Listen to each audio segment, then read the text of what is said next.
I'm ready. Yep. All right, so good evening. We're going to call our meeting of Monday, March 10th to order. Michelle Pryor, joined by John Fallon, member Anthea Brady's on the phone, Bill McGonigal, Mike Betancourt, and town manager Beth Rudolph. We're going to start with acceptance of donations, leapfrog the town manager's report, and then go to public comment and our public hearing. So, All right, I move that we accept with gratitude an energy efficiency conservation block grant in the amount of $75,000 from the Massachusetts Department of Energy Resources to the town of Winchester to replace windows at the Mystic School. all those in favor? Aye. Aye. Great. Move that we accept with gratitude a donation of $750 from John's Landscape Service to the Recreation Department for the concerts on the Common. Second. All those in favor? Aye. Excellent. And finally, I move that we accept with gratitude an EEC stabilization grant of $13,720 for the Recreation Department Kid Connection Wrap EEC childcare license for the month of March 2025. Second. All those in favor? Aye. And I'll note that energy efficiency grant was what we worked on with the schools back in August, September. $75,000. We weren't sure we'd get it, but that's great. Okay. Beth, we're going to come back to you for the town manager's report. Is anybody here for public comment on any topic that's not on the agenda? And if you are, please raise your hand or come forward. Okay. I'll be seeing some of you later, I imagine. All right. Comptroller's report. Ms. Ward's report is in the packet. Does anybody have any questions or want to have Stacy come to the table at this time? We may have other questions later, but any questions in the Comptroller's report? Okay, thank you. Stacy? All right, the next up is we're going to call to order a public hearing on water and sewer rates. And if anyone from the public wants to give comment on water and sewer rates, we will come back around to that. But first, we're going to invite Ken Lombardi up to give us some of our, no? Ken's insurance. No, sorry, Ken's Insurance, sorry. No, not. It's us. We're on consultant for the day. Sorry. Bob, thank you. Unless Ken has something to add to Nope, it. I mean, you're right. Come on up, Matt. Thank you. So you gave us an update a couple weeks ago, and if people were in the audience, they saw some of these projections, and we'd asked for some additional work, additional options on different rates, meter sizes. So if you could maybe give us an update on that, I'd appreciate it. Of course. Good evening. Matt Abrahams from the Abrahams Group. Yes, we will give you an update on what was requested by this board when we were last before you 2 weeks ago. So we do have some updated slides to show you this evening. We'll just go right into it. One of the requests that came out of last meeting was to include some items from the capital plan that we are including in our financial analysis, and we've put together 2 slides related to that. This is the first of them. I also want to mention just quickly that between last meeting and now, there was an additional review of the capital plan that was done, and a few items were modified in it, and a few items were removed from it as well. So the total dollars that were in the capital plan, I believe, is a little bit less than when we were here before you last time. This slide shows what we have included as items and projects to be funded out of retained earnings that we're assuming to be funded out of retained earnings, and we've listed them for you. The only one in this list that has already been authorized is that first one, the trailer generator. $125,000. The rest of them have not yet been authorized, and I believe there are some that will be going. A decision on those might be made in the very near future, the ones that are next to in the list. I think the trailer generator, we just got a price on that and it came in We just ordered it. Yep, quite a bit lower. quite a bit lower. Yep. Great. Some good news.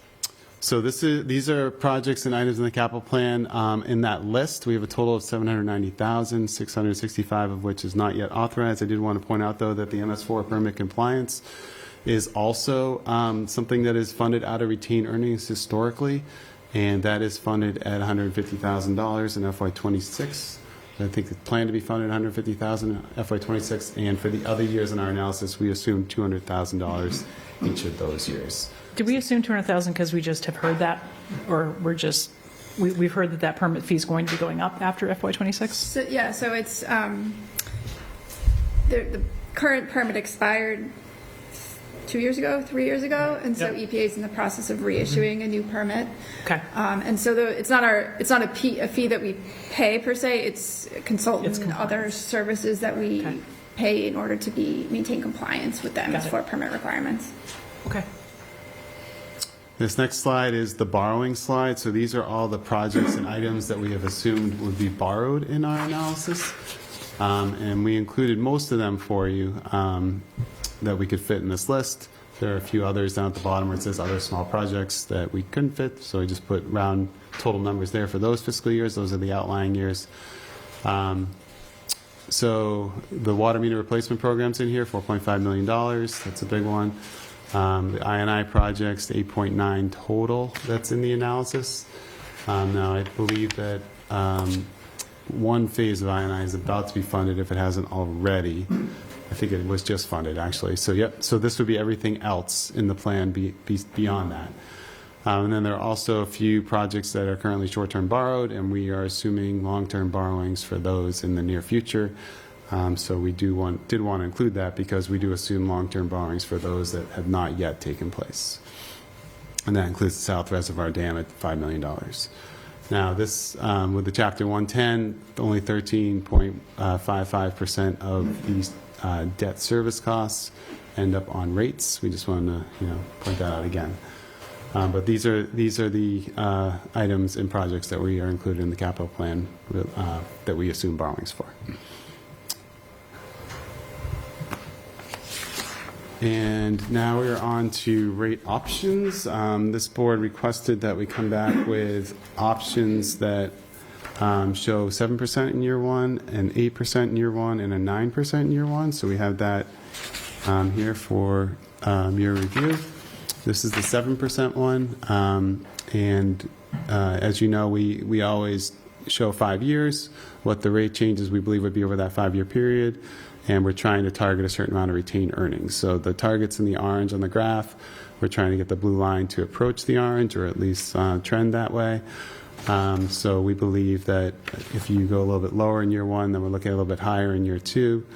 And then we thought 7% from there, the next 3 years, 3 and 4 and 5 with this setup. And 7% in year one is about a $15 per bill, quarterly bill, increase to the average residential user's bill. Option 2, 8%. We have 8% year one, 10% year two. If you go 8% in year one, and that's about a $17 per bill.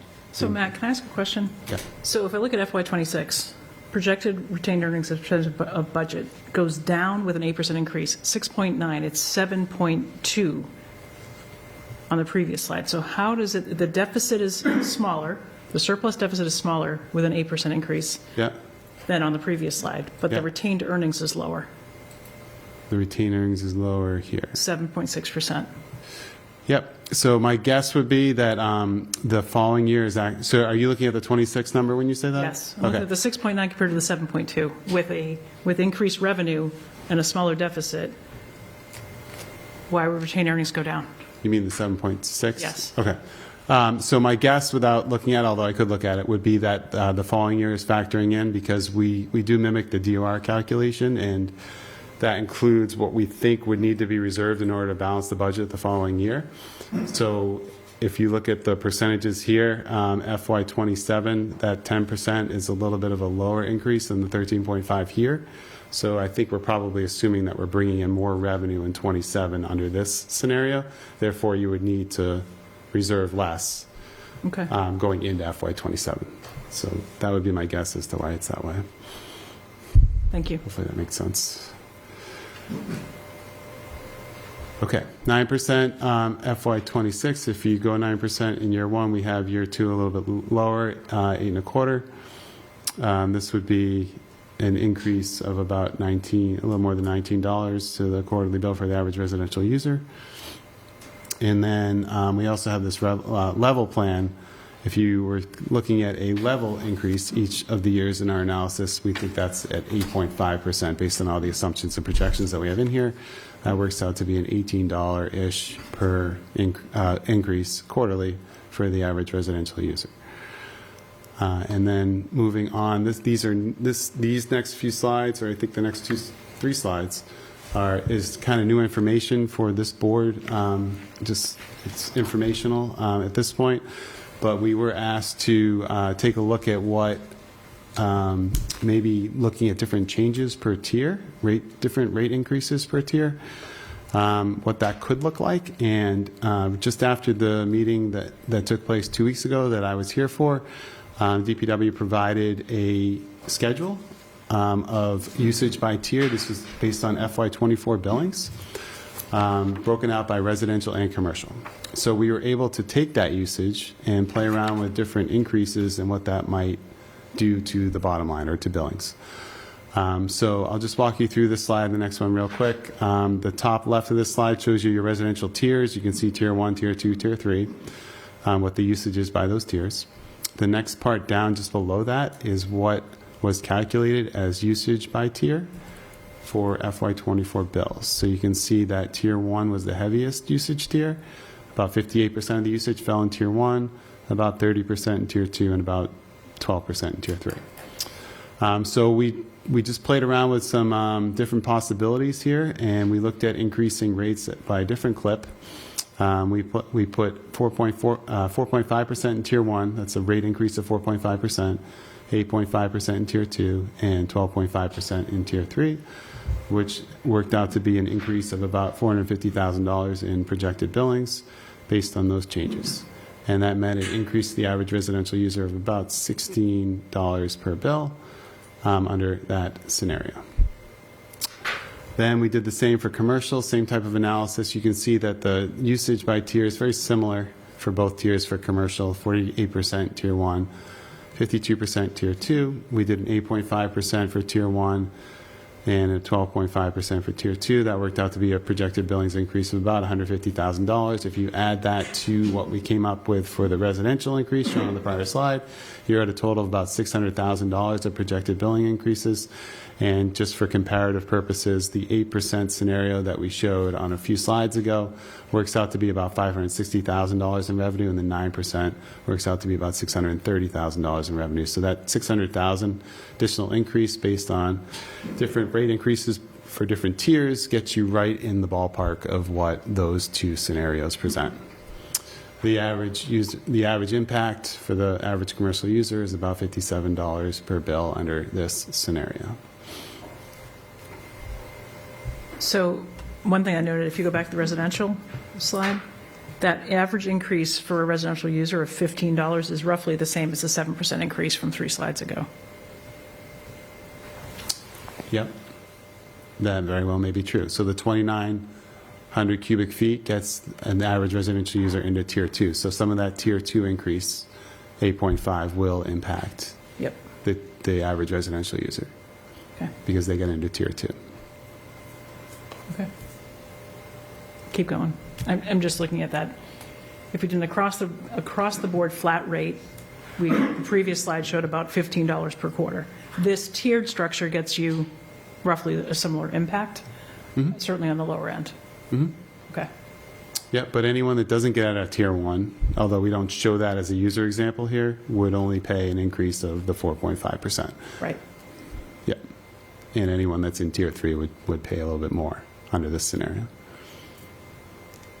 Great. Thank you. Yep. So those are the 2 slides related to different rate increases by tier. And then we also have what a potential service charge change could look like based on meter size. This was also something that was requested of this board 2 weeks ago, something that had been talked about before, but we hadn't looked into thoroughly an analysis related to that. And we did over the last 2 weeks, and we have the results of that analysis for you this evening. So we have the number of meters in that table on the right. Based on meter size, you can see that going downward. It works out to be about 7,300 total.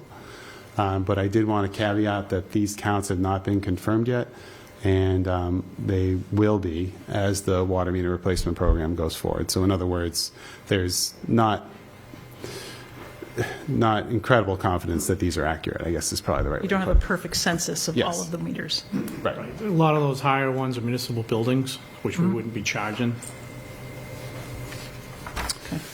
So this is the equivalent meters methodology. It's based on, that's a supported one by the American Waterworks Association. What it does is it equalizes the different meter sizes and spreads the cost accordingly based on a flow ratio.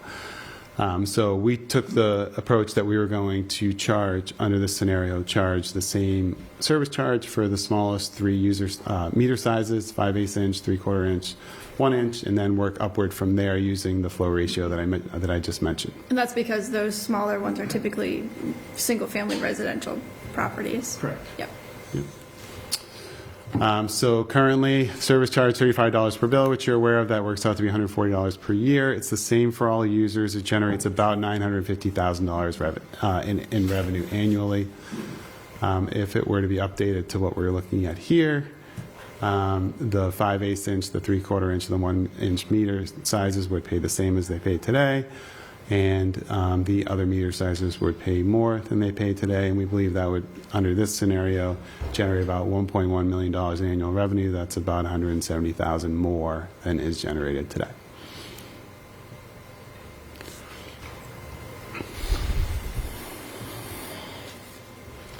And those were all the slides we had for you this evening, so happy to take questions or comments.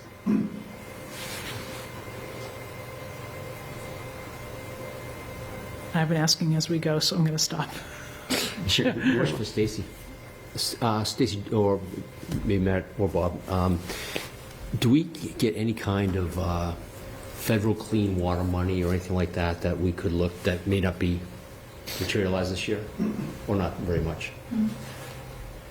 Possibly. I think the federal programs are more apt to fund projects versus any sort of operational activities such as this, but I think maybe these guys might know more. They generally go to the state revolving fund, the SRF loans.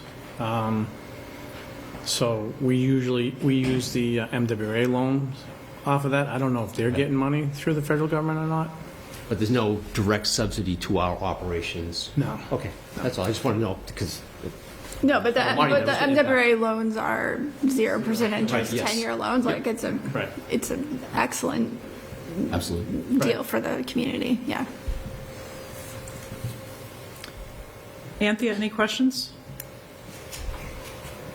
I appreciate that this analysis and it's addressing the things we asked the last time. It's nice to take a look at it with the different sort of potential for future changes around service charge and billing by tier.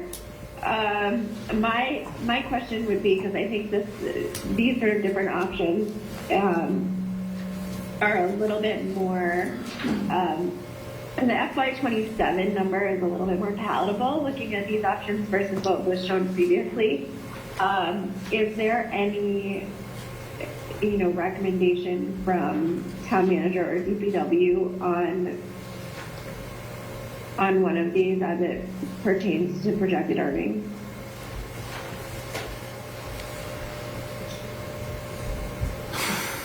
Well, I mean, Put you right in the spot there, Bob. You get a lot of hate mail there. I know. I mean, I like the then. level funding at 8.5% for the next few years. Right.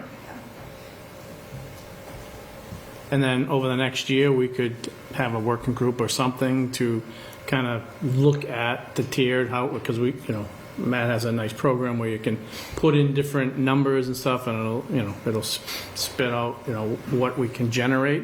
So I don't know if you want to spend the next year and try to come up with a different tiered system or service charge. We can put more thought into that. Anthea, the floor is still yours. Thank you. Sorry, you can see why I'm calling in tonight. I think that makes a lot of sense to do level across the 4 years, and would be happy to be engaged in conversation about what it looks like to tinker with things and try to adjust the tiers as well. Okay. So Bob, all things are about me kind of thing? It's okay. All right, so I was thinking about having an irrigation system put in, and then I've been looking at this, and I'm like, well, maybe we won't have an irrigation system put in. But as we go to consider changing our billing in assessing higher rates based on consumption, or even higher rates based on consumption, can there be an education part so we can reach out to residents and say, here's a way, or here are things, if you have an irrigation system, ways to mitigate the amount of water, reduce the amount of water that you're using to still have a green lawn or a green garden or whatever the situation would be. Because I think that would be helpful, because you just don't want people to have sticker shock. Like, you get the bill and sort of, I mean, you get the notice that the rates are going to change, and you're like, Right. all right, I've got to keep living my life. And then you get like a gas bill this winter, and your head goes on fire, and you're like, what happened? Right? So, Well, one of the things, that we're trying to push forward is the changing of the water meters. So once we change out our water meters, we'll have a port for people to be able to log on to, and they'll be able to see what they're using for water by the minute, so they'll be more engaged into seeing exactly Yeah. how their water is being used. I think that's a one step in the right direction for people to be able to understand it. great, thank you. The portal too that I would like to get is something that you could set an amount of water as an alert. So if you go over that, you start getting alerts like, listen, you've used up the amount of water you were trying not to go over. So with the new meters, yeah. That's what I would like to, is that's what we're working towards anyway. Yep. Okay, great, thank you. So it's a multi-year Yeah. process, right? So we'll do the first pilot program. But I appreciate all the extra analysis that you guys brought. I think that the tiered approaches are something we should really explore, especially when those new meters come in and we have a better idea of who that's going to impact and how much it's going to impact them. I don't think it's something that we can rush into right now.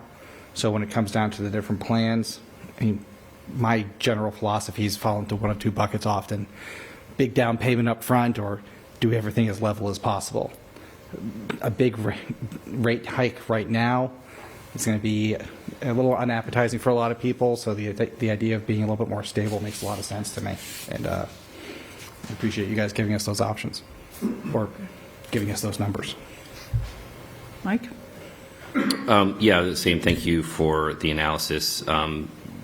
It seems like we're back here every year trying to make, a 5-year plan, and it seems like it is more year to year, even though the exercise really is 5 years. So I certainly would entertain, something that is, a little bit lighter on the front end, and then using some strategies to reduce it in the long term. So, Okay. my sense. So before we deliberate or maybe take motions, and Bob, I'll come right back to you, but is anybody here that wants to speak from the public in this public hearing process on water rates? Okay. I want to make sure we don't close it without hearing from the public. Anything more? Just to throw some extra numbers at you. So the MWA did a rate study on all the MWA communities.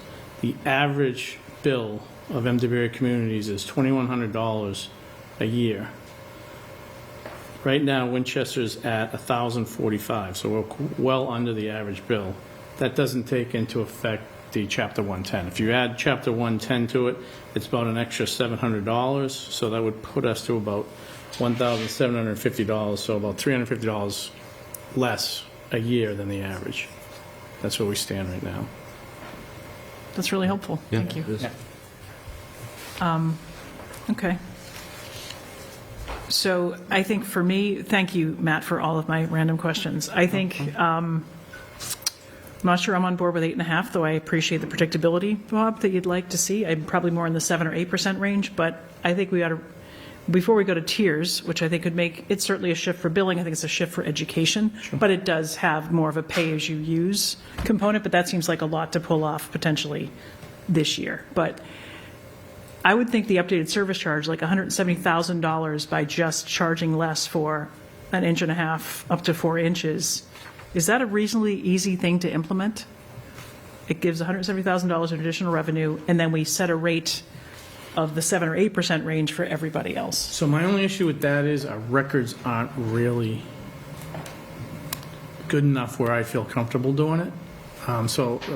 Worst thing I want to do is charge someone who has a 2-inch, and then we find out that they'll call us and say, oh, no, it's only a 1-inch meter, and then we have to rebate them the money. Or if they don't realize for a couple of years, and then we go in there to change out the meter, and it's smaller than we anticipated from the chart. We're going by cards that are, 50, 60 years old and stuff, so That's I don't have reasonable. a lot of confidence in them. Okay. So maybe that's part of the work to do over the next year Right. as well. The Okay. meter replacement program, though, will give us like a reset, and it will tell us exactly what everybody has in their house. Yes. Right. So then at we'll that be in a point- better position with a better foundation of knowledge. Right. Okay. All right. Any other questions for Matt, Bob, Dan? Not that you were going to go far, but Anthony, anybody else on the board, any questions? Nope. All right. Somebody want to make or propose a number? I have a number in mind, but I can always go last. I mean, I'm happy with 8. I'm happy with 8.5. I think with 8, we really do need to put some effort into looking into these tiered approaches and everything else over the next years. Hopeful that it's going to be able to allow us to control things more in the future. So if that's a promise that we're making to ourselves across the board here, and especially as we talk about goals for the next year, maybe that gets listed on them, I'm comfortable with that. Second. I like 7. But that just might be me. Yeah, the only thing with 7 I worry about is that things get worse and we're in a deeper hole than we already are. Yeah, I was gravitating towards 7 as well. Just looking at the retained earnings as well. So, but between 7 and 8. Anthea, what say you? I would lean towards 8 because the FY27 for 7 is a pretty big jump. Obviously, we can't predict the weather, so that makes this really difficult. We may have a dry summer to allow us to have changes in the out years, but if we do have to go from 7 to 13.5, I think that's a pretty big change for year to year. Okay. Well, we have a motion at 8. We have a second at 8. Any additional discussion? I'm not going to jump up and down for 7%. Any additional discussion? Any additional context for us? Nope. Okay. All those in favor? Aye. Aye. Aye. Anthea? Aye. Okay.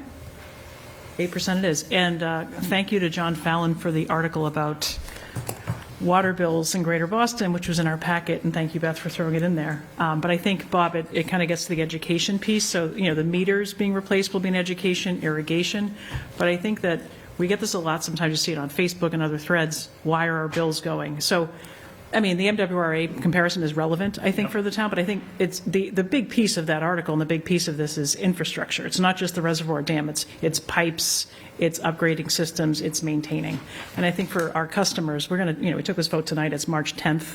We'll talk about it in May at town meeting. They'll get bills in July. People are going to forget why, but I think if there's an insert, John, you were thinking, something this is what it is, or to find out more. But the more people can understand what it's going towards, it's just never a bad thing. So Yeah. thank you for finding it, John. And I think people need to realize how much this town has invested over the last 10 years, or whatever, more so than I think than any other communities. Between the dams, we'll probably be close to being the first community that's lead-free Yeah. in the state, so we are far and away ahead of a lot of these other communities, and our rates are still less than the average. Yep. So that's So I think pretty that's a good message to sort of accompany this change or the narrative or what we talk about at town meeting. So Sure. thanks, John, for grabbing it and sharing it for everybody. And I think what we've done, to your point, John, in the past too, is sent a notice with like a link to the website and had some of this information, especially the comparison to other MWRA communities and other communities around, because I think that's what we look at it in our own kind of bubble here and we see the big increases, but if we're still less. And we're really running a complicated system because we're running our own for half the town and then MWRA for the half the town. Yeah. So it is much more complicated than most communities. So thank you. I just want to point out that a few years ago we had Matt do a really nice document that explains the enterprise fund and how it works, and that's available on the DPW's website as well. So for anybody who's interested in a little more in-depth reading. Thank you. Thanks for coming in Thank tonight. you. Thanks, All right. Dan. Thank you very Thanks much. for the additional details. And at that, we'll close the public hearing because no public need to comment. So, okay. Go to licenses, and then we'll get into our business agenda.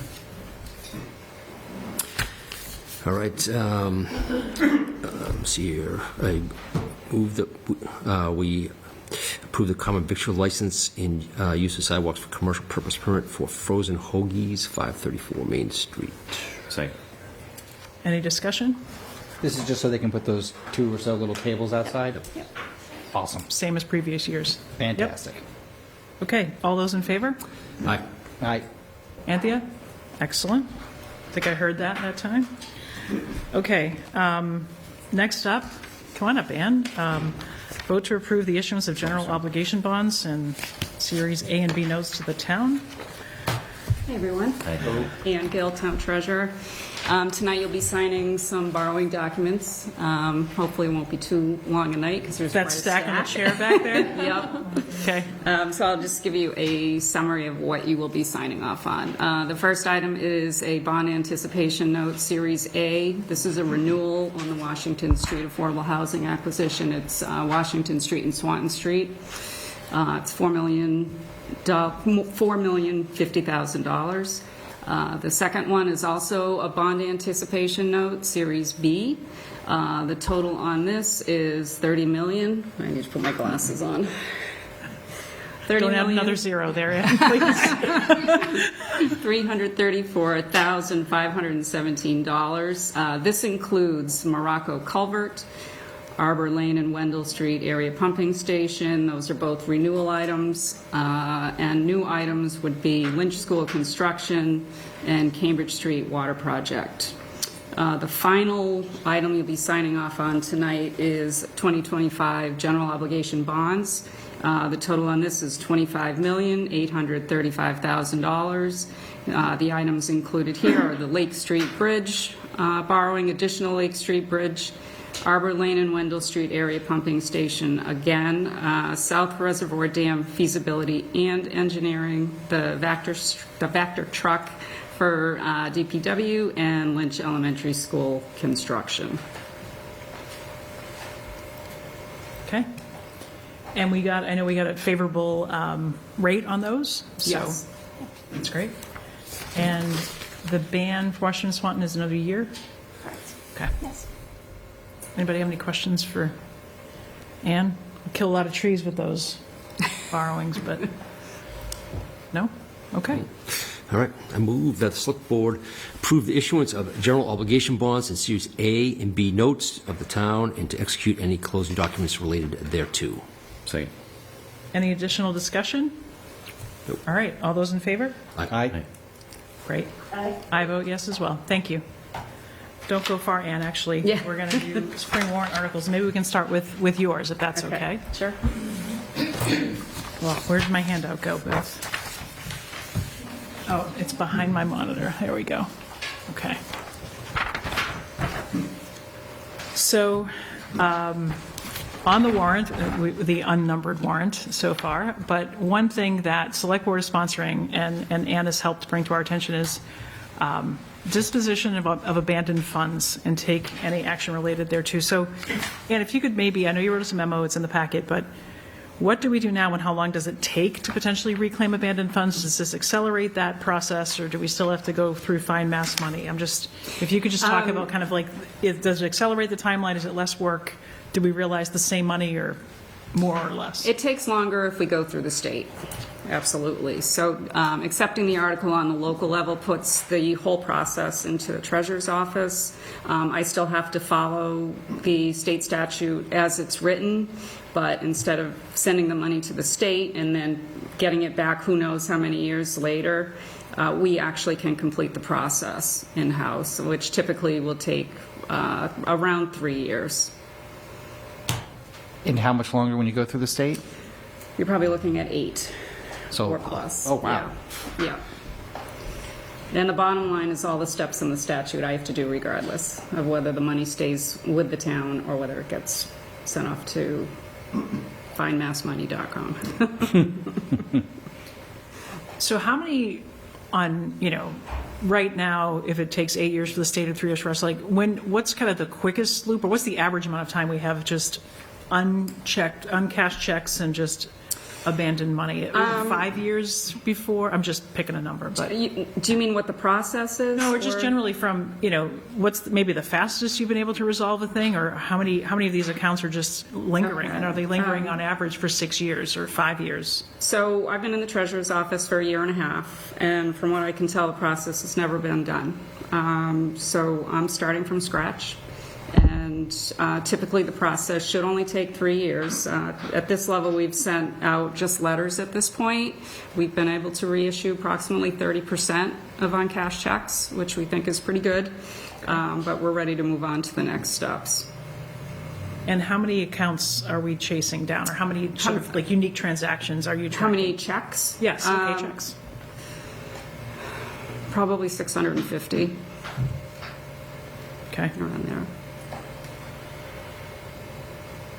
Right. And I guess the other question is, are we, for other towns that have adopted this as on local level, are we, an early adopter of this statute? Are we in the middle? We're late.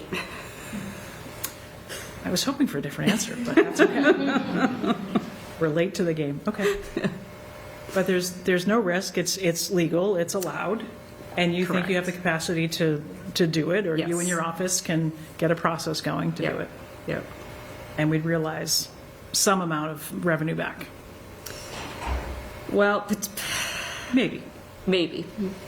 The goal is to get the property to the person. Correct. Yeah. Absolutely. It's not for us to not try to find. Right. But at least it allows you to close out those accounts and stop chasing it. Correct. Yeah, we get excited when we get the signed letters back, so we can reissue checks. So- Any questions for Ann? No? This was helpful. I know we had it in our packet 2 weeks ago, and we were hoping, the memo was helpful, but thank you for coming in tonight. No, absolutely. To explain it, and just even the volume that it is and Yeah. what it might take. Yeah. That's good. Any questions? No? Nope. Okay. Thanks. Thank you, Ann. Thank you. You're welcome. Thank you. And you want to take the vote on that particular article, or you want to take them all in a series? What do people want to do? Take them all. Defer to the chair. Right there. Do them all I last like that motion right there. Read that. Fine. We'll wait and do it later. That's what we'll do. Thank you, John. You're welcome. Okay. Beth, if we can, then we'll go back to some standard articles, and then specifically for us. So I'll turn it over to you. Sure. We have about 5 standard articles that the board typically sponsors each year. The first is Article 1, which is hearing the reports of town official boards, committees, and commissions. Article 2 is the water and sewer rates, which we just held a hearing on. Article 3 is a standard article that we have every year to allow us to accept and allocate Chapter 90 funds. What I'm calling Article 4, just because it's in this list of 4, it won't be Article 4 on town meeting, is to rescind any borrowing authorizations that we may have that we no longer need. That's a standard article. I'm not sure we'll have any motions on that this year, but we do keep it on. And then the last kind of standard article is typically the last article of town meeting, which is to vote to hear, accept committee reports, dissolve old committees, and authorize new committees. So any questions on those standard articles? Okay.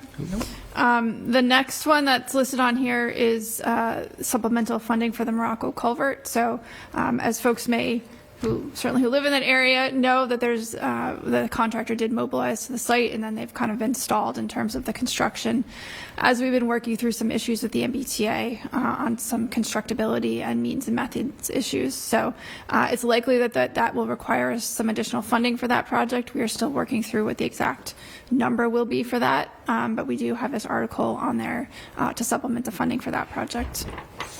The next article is proposed to be co-sponsored between the Select Board, Town Manager, and Capital Planning Committee. This again is kind of a standard article that we've had the past few years, and last year we did follow the same protocol to have it co-sponsored. This is what we've called strategic maintenance account that we use to extend the life of useful assets. It's been a tremendous asset to the town. I have a brief summary in my manager's memo of about the money that we have from maybe the past 4 or 5 fiscal years. There's still a little bit of money available, as well as some funding available in the FY25. So I think as we head into the next discussion, we'll want to talk about what the amount we want to allocate in the motion, whether it's 100, 150, or 200 is kind of all been thrown around. The next one is the disposition of abandoned funds, the article we just spoke to the treasurer collector about. And then finally, one of the articles the board has put on for consideration this evening as a follow-up to the meeting. Our last meeting is whether or not to authorize to have town meeting authorize the select board to lease or convey an easement in a certain piece of property, which we've identified as parcel 9-18, which is the Mill Pond area just behind Town Hall, for the purposes of conducting wetland remediation on the property to assist in the development of the 10 Converse Place property. So that, again, is following up on the conversation we had at the last meeting. And those are the articles we have for consideration. Okay. And I think we'll hear from Mr. Medencourt in a minute. So we heard from Ann. We'll probably vote these as a slate, but the strategic maintenance account, we'd heard from, I know capital planning discussed it, I heard from some people at capital planning, a request to increase that amount from $100,000 for strategic maintenance to $200,000. So that, and with the source of funding to be free cash, I assume. Yep. And just wanted to throw that out there for the board's consideration. So I think it's a worthy cause, but Beth, maybe just for general consumption, you could talk about the fund a little bit, what it's paid for over the last few years. Sure, yeah, no, it's been, I can't speak to all of the projects it's paid for certainly, but we've done quite a lot with, under the guise of extending the useful life of our town assets. We've been able to repair vehicles. We've been able to make repairs. I think the McCall Elevator project is one that was just approved. And I think there's an upcoming request for some fire equipment for the DPW salt shed. So it's been a tremendous program. I think we've really been able to utilize it well to the town's benefit. And it's allowed us to either push off or, some larger capital costs in the long term. Thank you. Roger's here too, I think, somewhere. If there's some. Where did Roger go? Mr. McPeak, would you like to come up and amplify its good use, perhaps, or? I'd love to. Oh, is that why Mr. Vernelli is here as well? Okay. Yes. Thank you, Mike. I know I saw Roger walk in, then I lost him. And Yep. Hide behind people. No, it's been a tremendously good program for us.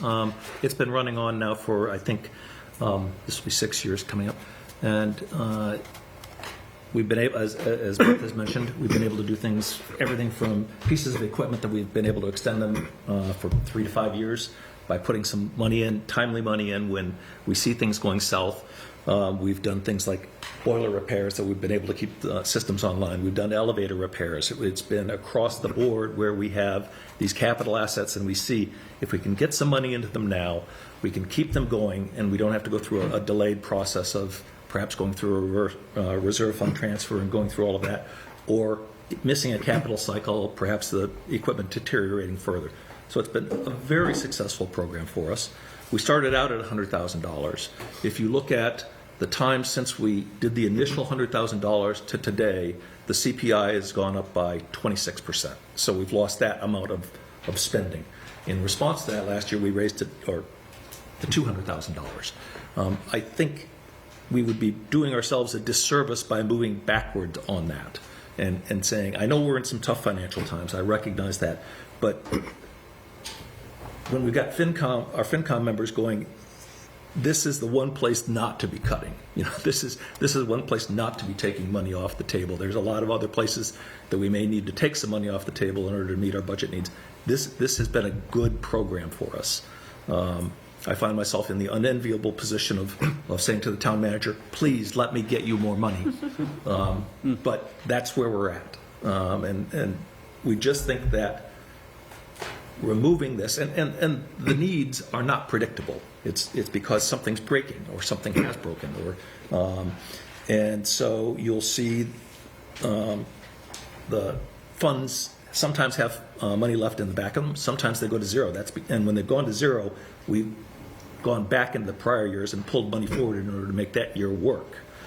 So this really is a situation where we've just saved ourselves a bunch of money by being able to do this up front.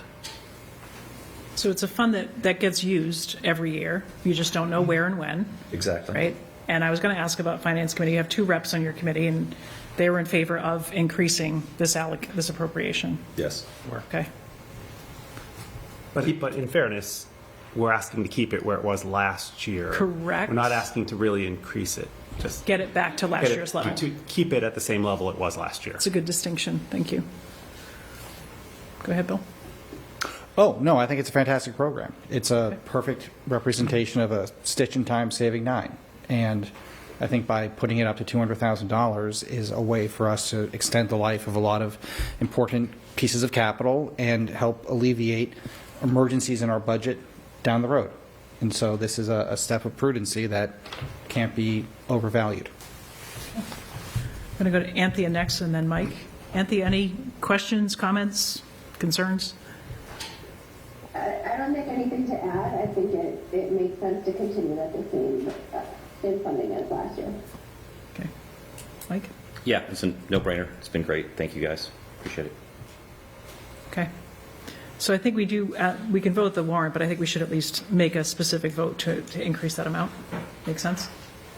Or I can just take that direction and have your motion for the next meeting reflect the 200, whatever you guys are comfortable I with. think I'd rather make that motion now. That's fine. Right. I move that we allocate or recommend $200,000 be set aside for the strategic maintenance account. Second.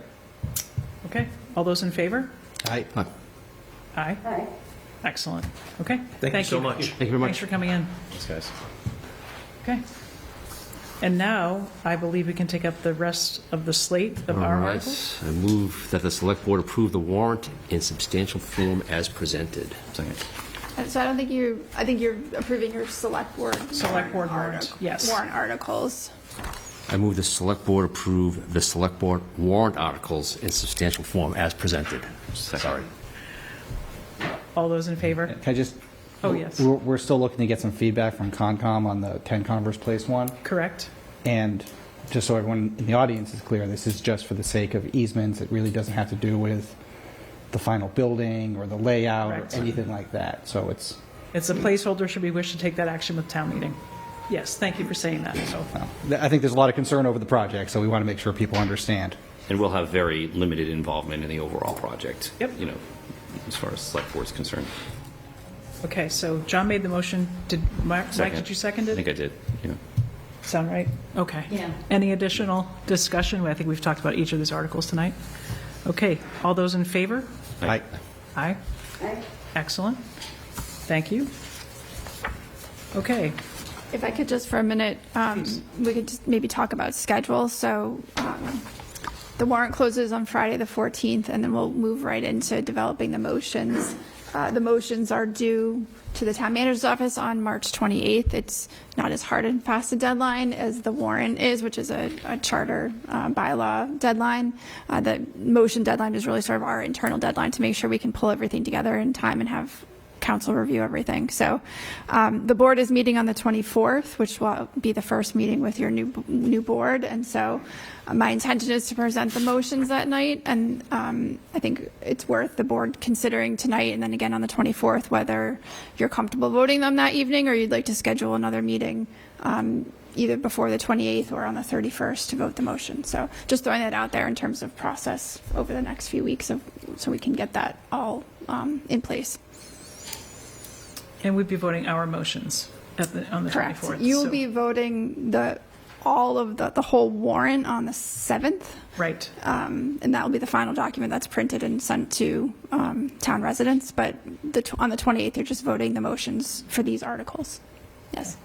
On the, Or the sorry, the 24th? 24th, Okay. yeah, Okay. sorry, And, yeah. and so you said maybe the 21st having another meeting? So I will definitely present them on the 24th. And Yep. then I think it's for you guys to consider whether, since it is a new board, Yep. whether that board is comfortable voting them the first night or whether we want to meet on the 31st. Oh, okay, 31st. Which, again, the 28th is our internal deadline, so if it's Monday and not Friday, we can work with that. So Yep. I don't have to decide that this evening, I just wanted to put So it out there for people. It would be a lot for a new board member to walk in to vote on, but, you know, it would be up to them. But, so I I guess I'm took happy the to meet. position of abstaining on every last one of them in Yeah. my first meeting. I think So- I did too. So- Yeah, I would just throw out that since the election is on Saturday, any new board member would have less than 48 hours to review any materials, and that giving them an additional week before that vote would be appropriate. Okay. We will certainly take that up on the 24th then. Good point. So, but thanks for that heads up, Beth. It's all, the timing is all kind of converging at the same last 10, 12 days of March. Okay. Can we go to the next one where Ken Lombardi really is the right person to invite to the table? Oh, sorry. Before you come, Mr. Bartels, and then Mr. Betancourt. If you want to come up and talk about your legislative petition for Springtown meeting. Sorry. Thank you, Beth. It's not a select board warrant, but is there any update you want to give us, or we can give you some of our updates as well? I would love to give you updates. I appreciate very much taking the time. Thanks, I'll be Beth, for the as very quick as possible. I sent you a lot of material for the packets, but that was mostly for reference. And just to show you what I've gone through, we've been really working hard. We withdrew the articles back in the fall because we'd heard a lot of concerns raised by the town meeting members, and we decided we'd better do some better homework than we had done. I didn't hear exactly how that went transpire because I was in the hospital getting a new knee. So I got the knee, everything seems to be fine, and now I've been working pretty hard with my committee to try and address some of these things. I don't need to go through the two proposals, I don't think, unless you want me to go back to them. But we have really worked hard to try and address exactly why we're selling the land. And, we're faced with the same problems that the town's faced with, which is raising, the rising costs, the rising cost of materials, everything to get things done. And the town's got to consider an override in order to address these kinds of things, whereas we hope that, we can sell this property and mitigate some of the increased costs in that manner. So what did I do? We wrote an outreach letter to the neighborhood, and we got one response that was from the people who live in 33 directly next to the lot that we're trying to separate off. They're very comfortable, confident, and nice people who are very interested in the process and very interested in potentially purchasing the property, but they want to make sure that it's a buildable lot. And so therefore, they're waiting to see how things, what the outcome is.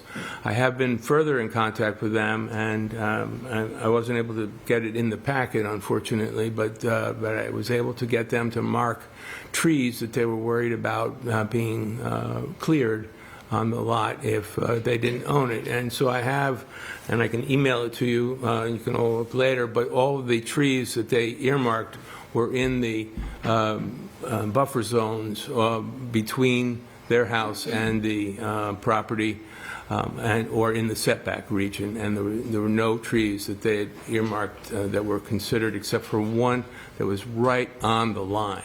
And it's up to some developer builder to decide whether or not that tree would have to go in order to, but from what I understand, it would not have to be removed.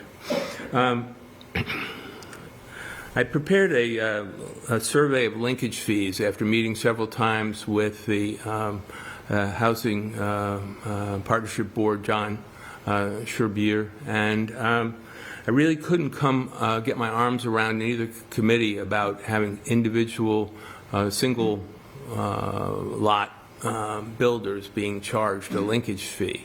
I really worked hard to try and come through and understand their position that a linkage fee was an important aspect of things to be applied, but I didn't think it applied in this case. And I really think the intent behind what the state linkage fee was to work with commercial developers, with people who are building lab space, commercial buildings, working on that kind of thing, with residential projects that were over 20 units. And so that was sort of what I did through that. at Beth and Michelle's request, I went through and had an appraisal brought up, and I shared that with you in the packet. It came in at $1.1 million, and that was very similar to the numbers that Felicity Tuttle had suggested were appropriate numbers. And she had also suggested that I utilize a builder who was very conservative in types of clearing and that sort of thing. I already had engaged Mark Donnellan, who she had suggested, and he was the man who walked the property with me and told me what things would go. I sat down with Dave Miller, and he's both on Concom and also on the tree committee, and we talked a lot about the different kinds of things. I was able to come to an agreement with, I also worked with Elaine Freeland, and we sent through the comments on the conservation restriction process, but unfortunately she couldn't respond as rapidly as I had hoped, so I don't have the results now. She'd fallen and broken her arm or needed some surgery, and so she got delayed in the response. But in the meantime, I was able to talk to the board, and I think I have some good news there. In terms of things, I met with Dan McGurl a couple of times to talk about the different application of taxes that are coming up, and one of them that I was only vaguely aware of was the CPA, which is he thinks is going to be applied in August or so, and that will be another source of revenue for the Community Preservation Act. Worked hard with Carrie Layton and the Planning Board in terms of things, and then, as I said, met with you guys, and I appreciate your time. So how does Winchester going to benefit from this? If we leave the land alone, it's just going to sit there, it's going to be fallow, and nobody get benefits at all. But if we're able to separate off the land, we can, put that towards keeping a high appraisal values on our properties, and that's an important thing because as a collective community, the Ledges puts in $1.5 million, a little more than $1.5 million collectively on 110 units. In terms of things, that's about $600,000 towards the school budget. And we have 8 children in the Ledges right now. We're not a 55-plus community. We have families, and those 8 children, if you think of it as $18,000 per child, we're talking about 100 and what is it? Can't do the math this hour of the night, but we're talking about $160,000, and so we're basically in excess donating about $500,000 from our taxes towards the school budgets. In terms of things as well, I got an agreement from the board to have instead of paying a linkage fee, to have us make a donation, and the donation would be a $25,000 donation, which would be directed by the select board to wherever proper use they felt it would be most beneficial for the town, whether that's the housing board, planning board, or whether it's to the CPA, whether it's to some other project that you're aware of that I'm not, that would be good. And then finally, I got an agreement from our board to donate or an offset of 20,000 square feet approximately for the building lot added to the conservation restriction. So instead of in the north section being 4.6 acres, we would round it up to just a little over 5 acres. And that is what I've been working on to try and bring everybody together. So in sum, I think that it's a win for everyone if we're allowed to sell this property. I mean, I did go through the only other PRD in town, which is the White Horse Commons, and they were able to approach and get a increase of number of units from 28 to 32, and 28 was already in excess of the density requirements for their PRD, which is slightly different than our PRD because they're a PRD 10, we're a PRD 20. But then 20 years after they made the agreement that they would never increase over 28 units, they got permission to go to 32.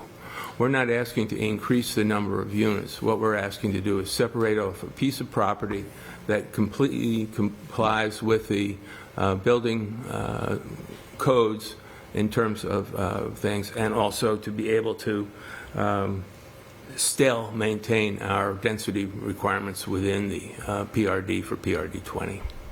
Okay. So with that, that's what I have for you. And if there's any questions? It's a great update. Yeah, so thank you for doing research on that. I know when, it was fall time meeting, the planning board had their hearing on this. It was, what outreach to the neighbors and what about Conservation Commission and certainly open space. So it sounds like I know you've chased down any number of people and boards and documents. So thank you for doing so. You're welcome. I think as the select board, we discussed this in executive session. We were certainly looking for some sort of a donation, whether it was considered a linkage payment. I think our town council was suggesting it was a donation. I'm not sure if $25,000 is the number we had in mind, but I think we can certainly come back to you and see if we can work with you and your board on an increased donation. I think the goal would be toward affordable housing and the Affordable Housing Trust, which is dedicated specifically for that. So we did not settle on a number that we think or a percentage of the sale price, but I think we, as a board, will probably be asking for more than $25,000. So the only guide I could find in terms of a percentage was the $1 million paid by the Winning Farm, and that was on a $45 million development. $1 million on $45 million is 2.2%. So in terms of things, that's a little different than if we're $1 million, we're just in the ballpark of, if we're selling for $1 million, we're in the ballpark at 25,000. But we certainly are willing to listen and see what we can do. I just couldn't find any other place other than Chelsea, which requires a $1,000 payment to their affordable housing for single families. And in Boston, everybody thinks the linkage fee is appropriate, but the linkage fees don't apply to projects with less than 25,000 square feet. great. And thank you for doing that research as well. So, You're welcome. Any questions for Mr. Bartels? You may well have spared yourself having to come back when we're doing the spring warrant, so there's that. Maybe by coming tonight, unless we have questions for you, we usually have, we discuss citizen petitions and other things as we're getting to Springtown meeting. We may or may not need to have you come back and present again, but we reserve the right, I suppose. But thank you for all of that update. I think it's helpful for us to hear and for anybody who's watching at home. Between conservation, additional open space, a potential for a donation, and getting an updated appraisal, all of that is really great information, I think, for all of us and for town meeting. So thank you. Thank you for saying that. I did submit the articles to the town manager already. We'll see. Yeah, and Okay. we'll get them in good order. Thank you very much. Thank you. Mike, do you want to talk about, Sure, yeah, I can be very The warrant? brief. Yes. Yeah, so Michelle had asked me just to start putting together the information on the warrant article that I had put on there, and so this is very early stages of it, and Jay and I talked about it, Stacy, and just starting from there. And it Mike, will, can you forward this to Anthea?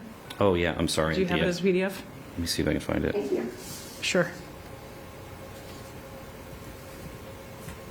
If you don't, I can scan and send it to her. That might be quickest, Patty, if you could. Yes, she'll notice how slowly I was moving by trying to. Thank and you. Already done it once. And Here you go, maybe, Michelle. thanks. And maybe as you do that, Mike, if you can talk about, I know 2 weeks ago when you brought this up, Yep.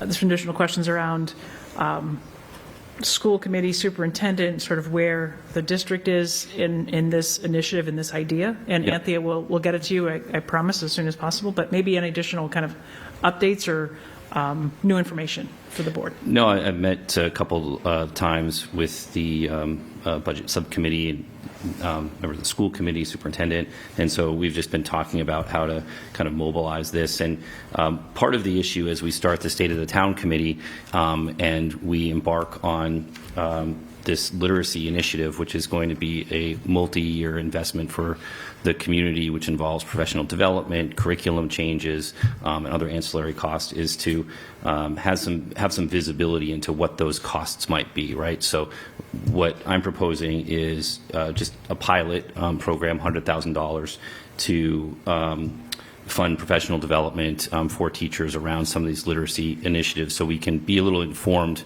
as we go into the general override discussion. So at a survey of the teachers, that was what their strong indication was of what they wanted, was more professional development from outside of the district. So that was their specific request around literacy. And so, I felt like it would be good to respond to at least that piece of it. I don't want to have anything to do with the curriculum side of it or anything like that.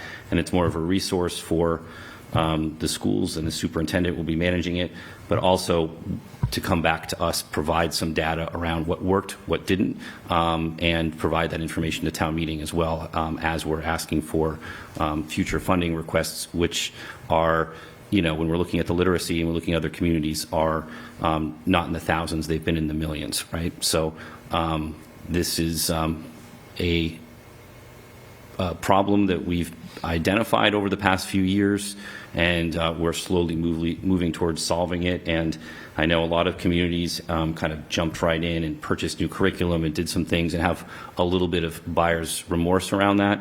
And so I want to make sure that with a lot of competing initiatives in the market, that we have the tools to get it right. And investing in our teachers is, I think, a good place to start. So happy to answer any questions.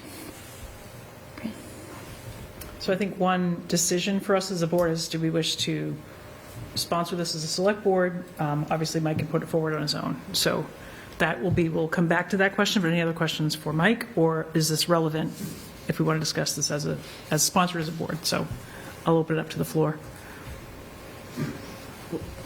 You're asking two different things. Yep. So if there's information you need to ask Mike that would make you feel comfortable sponsoring or not, I think the only action we're going to take tonight is, do we put this forward as a select board article or not?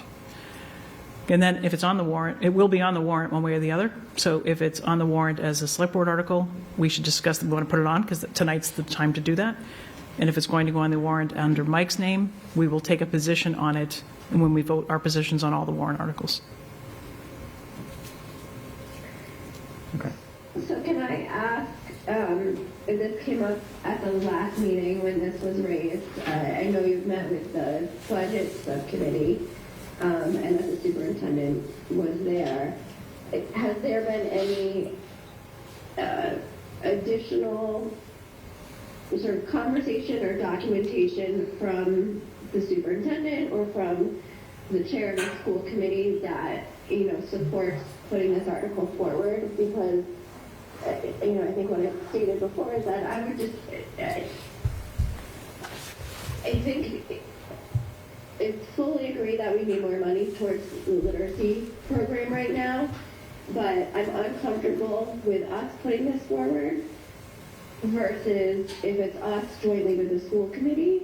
And I feel like this hasn't, I understand this hasn't come before a full school committee meeting yet, so it just makes me a little bit uncomfortable that this is, skirting some of their responsibility.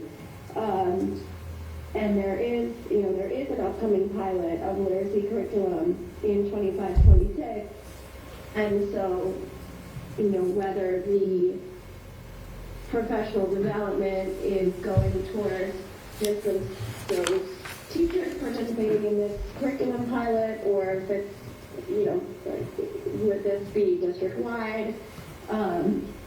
That's, maybe further afield to figure out, but I think I'd be, at this point, uncomfortable with us putting it forward as a select board if we don't have confirmation from the full school committee and superintendent that this is something they'd like us to do and that they do it with us. Okay. Yeah, just to respond to your question, Anthea, yes, I mean, I've been working pretty closely with the superintendent on it. I've spoken to 3 school committee members who were very supportive of it and appreciative.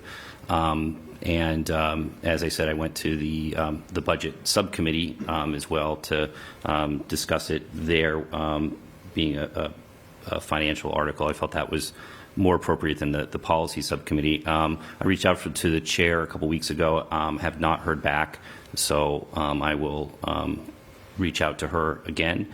But yeah, I mean, I'm hoping that that there will be support for it moving forward. I think it is a way to solve a problem that's not otherwise being addressed. The other pilot is focusing on curriculum, and I certainly, wouldn't be able to, intelligently weigh in on that. So, yeah, I'm hoping. I think that we all support the goal here, and I think most of the community does, and we've identified it as an issue that needs to be resolved sooner than later. So, that's my hope.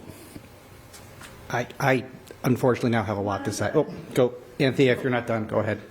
Yeah, sorry. Just one of the things, I watched that budget subcommittee meeting, and one of the concerns that was raised, which I will echo, is that,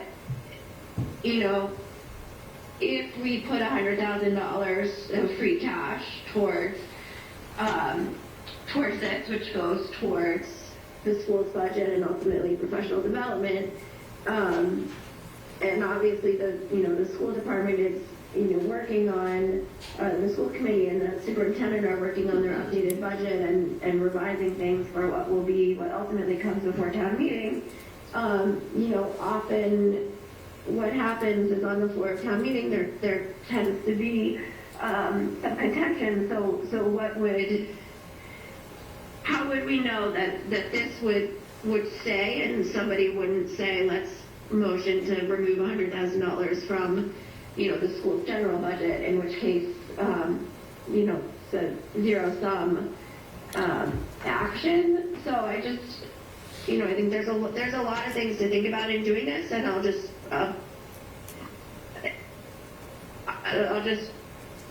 land with I'm just not comfortable with us doing it without full support from the entire school committee. And before we go to Bill, we are not the school committee. We are not a subcommittee of the school committee. We are not the finance committee. We are the select board. So either the select board gets behind this, or Mike puts it on as a member of the select board. And I think, Anthea, your concern about, it could get netted out to zero, anything could happen at town meeting, all valid points. I don't want to spend too much time on it this evening, because all we're going to do is, are there 3 votes to put our name on this, or are there not 3 votes to put our name on this? And then if we have additional questions, Mike, as the petitioner, will have to answer that, as any other petitioner would have to answer. Yeah, just to clarify, articles. Too, Anthea, I think you had mentioned it being part of the school budget. This wouldn't be part of the school budget. It would be a separate fund created for this purpose, and it would be managed through the schools, through the superintendent, who would report back to us on the efficacy of the project, and hopefully give us some information as we go into our override discussions. So, if it's, I think it's so important right now that we invest in our educators around this particular issue, as they've asked. So that's why I wanted to move it forward. If it ends up that it's zero sum, as you say, I think it's worth a try. In that sense, if we go to town meeting. But I have a lot of faith in town meeting, and have over the years, that they'll make the right decision, and I personally think this is the right one. I need to respond to a couple things that I've heard otherwise, and then also just point kind of how I see this playing out. What I really need is, I appreciate, can you co-sponsor or not? So Michelle, I appreciate that, but when I hear things being said at the select board table and being broadcast across WinCam that are inconsistent with what I've been told and what I've seen, and I know some of what you've seen and heard too, just like last Thursday when we met with Frank and we met with members of the school committee, and they were explaining how all of this is already being considered in their budget, and that they are going to be giving significant amount of transparency. And that's the process that they see working here, that has feedback, that it lets our residents see how they're working, what they're selecting, making sure that they're not rushing into bad decisions the way other towns have. That needs to be expressed. When I've gone out and talked to school committee members, and I've heard 2 or 3 of them say, this is really not the best way to handle this situation. It should be through the budgetary process. That needs to be addressed. I have to speak back against that. So that's what I need to say here. That there is some inconsistent messaging happening across these boards, and that's a problem. And maybe Mr. Betancourt's being told one thing, and I'm being told a different thing, but we shouldn't let that become the issue that drives any of these warrant articles. And we already have a process. The school is going to bring their budget. They've told us, they've told you, they've told me, they've told Mr. Betancourt. They're going to be breaking it down with the literacy curriculum, along with everything else they're doing. They're going to be giving timelines. The statement was just made that not enough work is being done here. The school committee is working very, very hard with that report, with the teachers, with everybody else. It can't be undervalued how hard they're working. And so when that statement's being made, I have to speak back against it. Is it moving as fast as some people want? No. Because they're making sure that they're taking a measured approach, identifying the problem, identifying their options, and making sure we don't make mistakes like we've made in the past, like other towns have made. So that needs to be said here now, too. Now, do I think this should be a select board article? No. I think that the select board has its role, and the schools have their roles. Okay. If this is done in free cash, I'm afraid the precedent that it sets, the amount of money here is not close to what is needed for solving this problem. And so I don't see how it gives transparency, because it's going to be sucked up pretty quickly before any sort of real data can be brought back from it. I think we should give the schools the trust that they deserve. I think, yes, town meeting deserves our trust, and they will see it in the school's budget. And that's where the test needs to be. I don't think we should be interfering with it. I don't think this is a proper article for the select board to support. And I would rather stand with Mr. Betancourt and the entire school committee and advocate for a larger school budget more than trying to do it piecemeal through free cash articles. So that's my position, Ms. Pryor. Okay. Thank you. I don't support it, so I don't think there's 3. But John, I don't know if you want to comment. For me, it was about staying in your lane. Yeah. I felt like the select board has a role. Mike, I think this is good. It's good. But I felt like this is something that should come from the school committee. And so that's it. Okay. Yeah, as I said, I mean, I've been working with them, and I know, I don't know who Bill's talking to, and this actually... We're not going to have that conversation here. No, I'm just saying this particular issue wasn't brought up in our budget meeting the other day, but certainly I support the full funding of the school budget and more around this particular issue. And so, we've been hearing a lot about it, and especially campaign season comes around year after year, and everybody says, we've got to solve this problem, we got to solve this problem. And this particular piece of it around professional development is the only piece that that we've really heard definitively from the teachers that needs to be addressed from surveys. That's why it's there. And so, as I said, for me personally, the reason why I want to know it as a select board member is we will be voting on a general override. So that takes 4 votes of this body, and I want to know that I have the right information going into it, particularly around professional development. So some of the costs that we've seen for professional development outside of the district with what what the teachers are asking for are in the thousands of dollars per hour. To Bill's point, this may not be enough, but does it give us a window and an opportunity to see what we will need to be funding in the override a year from now? So that's it. And so we will appreciate that. We will bring this board, or this next configuration of the board will have a chance to hear more and vote position on this article sometime in, I suppose, April, in one of our April meetings. So, okay, we'll move on.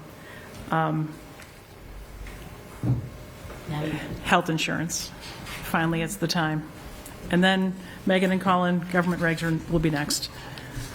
Sorry, Ken, for all the stops and starts. I was just losing track of my consultants for the day.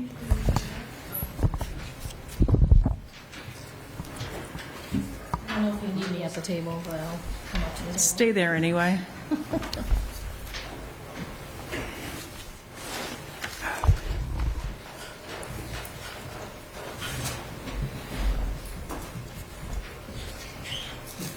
Okay. So go ahead, Ken. We have a few slides. I know we have these in our packet, so hopefully I'm going to assume everyone has read them, but go ahead. Okay, thank you.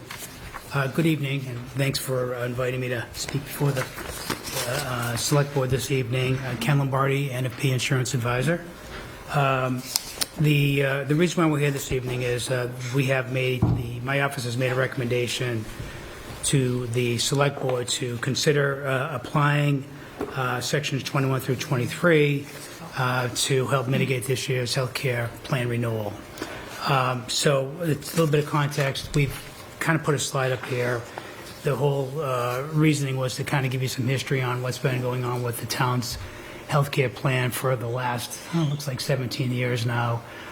So the first point I want to make out is that while each year we meet and review the annual renewal from the healthcare plan carrier for each fiscal year, renewals are on July 1st. This would not be the first time that a recommendation has been made to the Select Board to adopt and or apply this law during the renewal process. So essentially what we're looking to do is reduce a rather large increase this year that we were not able to mitigate otherwise through a competitive bidding process. And really this is the one mechanism, if you will, that allows the town to reduce some cost. A little bit of background. The healthcare plan this year saw a sizable increase, first time in a number of years. I think I can go to the, there we go. Ken, a couple things. Oh, sure, right? yes. This was driven in large part by plan losses, right? That's what drives the plan. Yeah, we are experience rated, And correct. the other thing everybody should understand is that we exhausted every opportunity to look for alternatives other than what we're talking about tonight. And we try to come up with a way to minimize an increase to the town and to the Members. policyholders and members. Yep. Right? Right, yeah. Yes, thank you, John. So what Selectman Fallon has indicated that our premium rates are driven solely by our actual utilization, and that's been increasing. A couple of reasons: healthcare trends in a geographic area, provider reimbursements, return to care, prescription drugs, a number of reasons, if you will, but they all kind of point out to rather high trends this year. We have, over the past several years, been able to keep the rate of increase on health insurance at a pretty favorable level annually. Our goal collectively with working the employee unions was to try to come up with a number that fits the budget, doesn't have a negative impact on overall operations, and even though the members saw increases as well, try to limit the cost-sharing increase recommendations. But this year was significant in that it's the first time we've seen a double-digit rate increase in 15 or 16 years at this point. So the recommended solution here, which does minimize cost-sharing changes to the membership as best as we possibly could, but still create some savings for the budget, was to ask the board to adopt 21 through 23. The reason for doing the recommendation is that oftentimes this can be a complicated subject matter to work with a number of various unions, and in order to create some collaborations and create some efficiencies, it's a way for us to get all of the unions together at one point to discuss this collaboratively. Otherwise, the town would be obligated to meet with each individual union and main table of collective bargaining. This legislation allows us to gather the group and explain the recommendation. So I do want to point out that the 18.9% increase was almost a $2 million budget increase, twice what we were expected and were advised early in the budget process. So it does come as a surprise. It does obviously put the town in a very difficult position. Kind of think of it this way: every 1% is about $110,000. So it is sizable. Just to pause on that, Yes. so everyone knows. we went out to bid and tried to get some better We deals. did. We asked the marketplace to offer a proposal on a competitive basis. But again, as John had mentioned, all insurance carrier underwriting teams look at exactly the same data. Not a lot of differentiation between network providers these days. There's a limited marketplace. It's only really 3 carriers, and they all did decline to quote. So we are kind of left with working with our incumbent program, which is Maya Large Healthcare Trust through Blue Cross Blue Shield through Maya. But yes, we did try to see if we could improve upon, and we've done that before. We've done RFP activity. We've moved from Blue Cross to Harvard, moved from Harvard to Maya Blue Cross Blue Shield. We certainly tried to figure out if that would have been a better alternative. But we really didn't have any other options. No, I just want to make sure it's Yes. clear to everybody. We worked to exhaust every other option. Yes, that was before we came here. The board did authorize, and we did explore that opportunity. By the way, we're referring to our active employee plans, which renew on each fiscal year, July 1. But the town also manages about 600 retirees. Their plans renew on January 1. So we want to be sensitive to making recommendations that have an impact on one population, but not an unintended consequence on the other. So in my mind, the recommendation to you all, in order to create any savings this year, and clearly not still the target, but to balance the recommendation that doesn't have an extremely negative impact on the membership, was to once again apply 21 through 23. So Mass General Law has 29 sections. The town has to follow a certain number of them. This is a sort of a local option provision, and every time it's proposed, the select board has to reauthorize the issuance of proposal under 21 through 23. So that's what we're doing this evening, is asking you to implement it. If you go to try and be efficient tonight, what we're asking is, by implementing the change, we reduce the rate of increase from 18.9 down to 14.8. In other words, we go from a delta of $2,083,000 to $1,638,000 in premium cost increase. So we do save, obviously, the 4 points, so about $400,000. The process does require that we make a proposal to the collective union impacted members. And what that change would mean is you could modify cost-sharing features so long as they don't exceed the stated benchmark plan under the legislation, which refers to Section 29, which is the Harvard Pilgrim Explorer plan offered by the State Group Insurance Commission. And I've noted the 3 cost-sharing feature changes that would impact the members. The overall deductible would increase from $300 per individual to $500 per individual, and families would go from $900 to $1,000. So that's not necessarily exorbitant. We do add a separate RX deductible as well. There's a couple of other changes too. Specialist copays are currently at $30. It would go to $60 copay. And then we do increase our hospital copay, another cost-sharing feature. Its upper limit today is $1,000, and it would go up to $1,500. So those 3 sort of like cost-sharing changes, while they are increases, still do not exceed, or do not reach completely to the benchmark level. One thing we'll point out is that the overall out-of-pocket maximum doesn't increase to the level that the Group Insurance Commission would allow the town to move to. So while we are making recommendations, we're not necessarily moving all the way to the maximums. And this is something the Select Board has done in the past as well, where we've kind of avoided, if you will, pushing up against the topper end of the range. The process does require that we meet with the Insurance Advisory Committee, which hopefully will be scheduled soon. And then what we'll do is they'll designate Public Employee Committee participants, so typically one union representative. And this process would be, we would meet with them and go through the arrangement and ask for their interest on how we would distribute 25% of the savings, which is about $150,000. So we have an obligation based on the formula that, based on the overall reduction, 25% of that under the formula is provided to the members. And what we will coach the members to understand is a number of potential mitigation opportunities.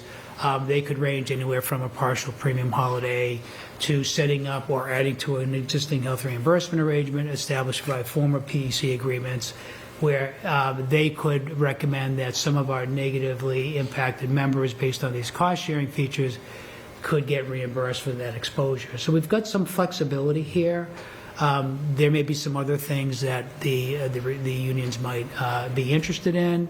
We have deviated from the formula slightly. We did that a while ago when retirees were included in the process. There's no negative impact to our retiree population in this methodology. So Ken, excuse me. Yes, John. So will this 25% mitigation go a long way towards mitigating the employees and retirees, the change in the plan? Yep.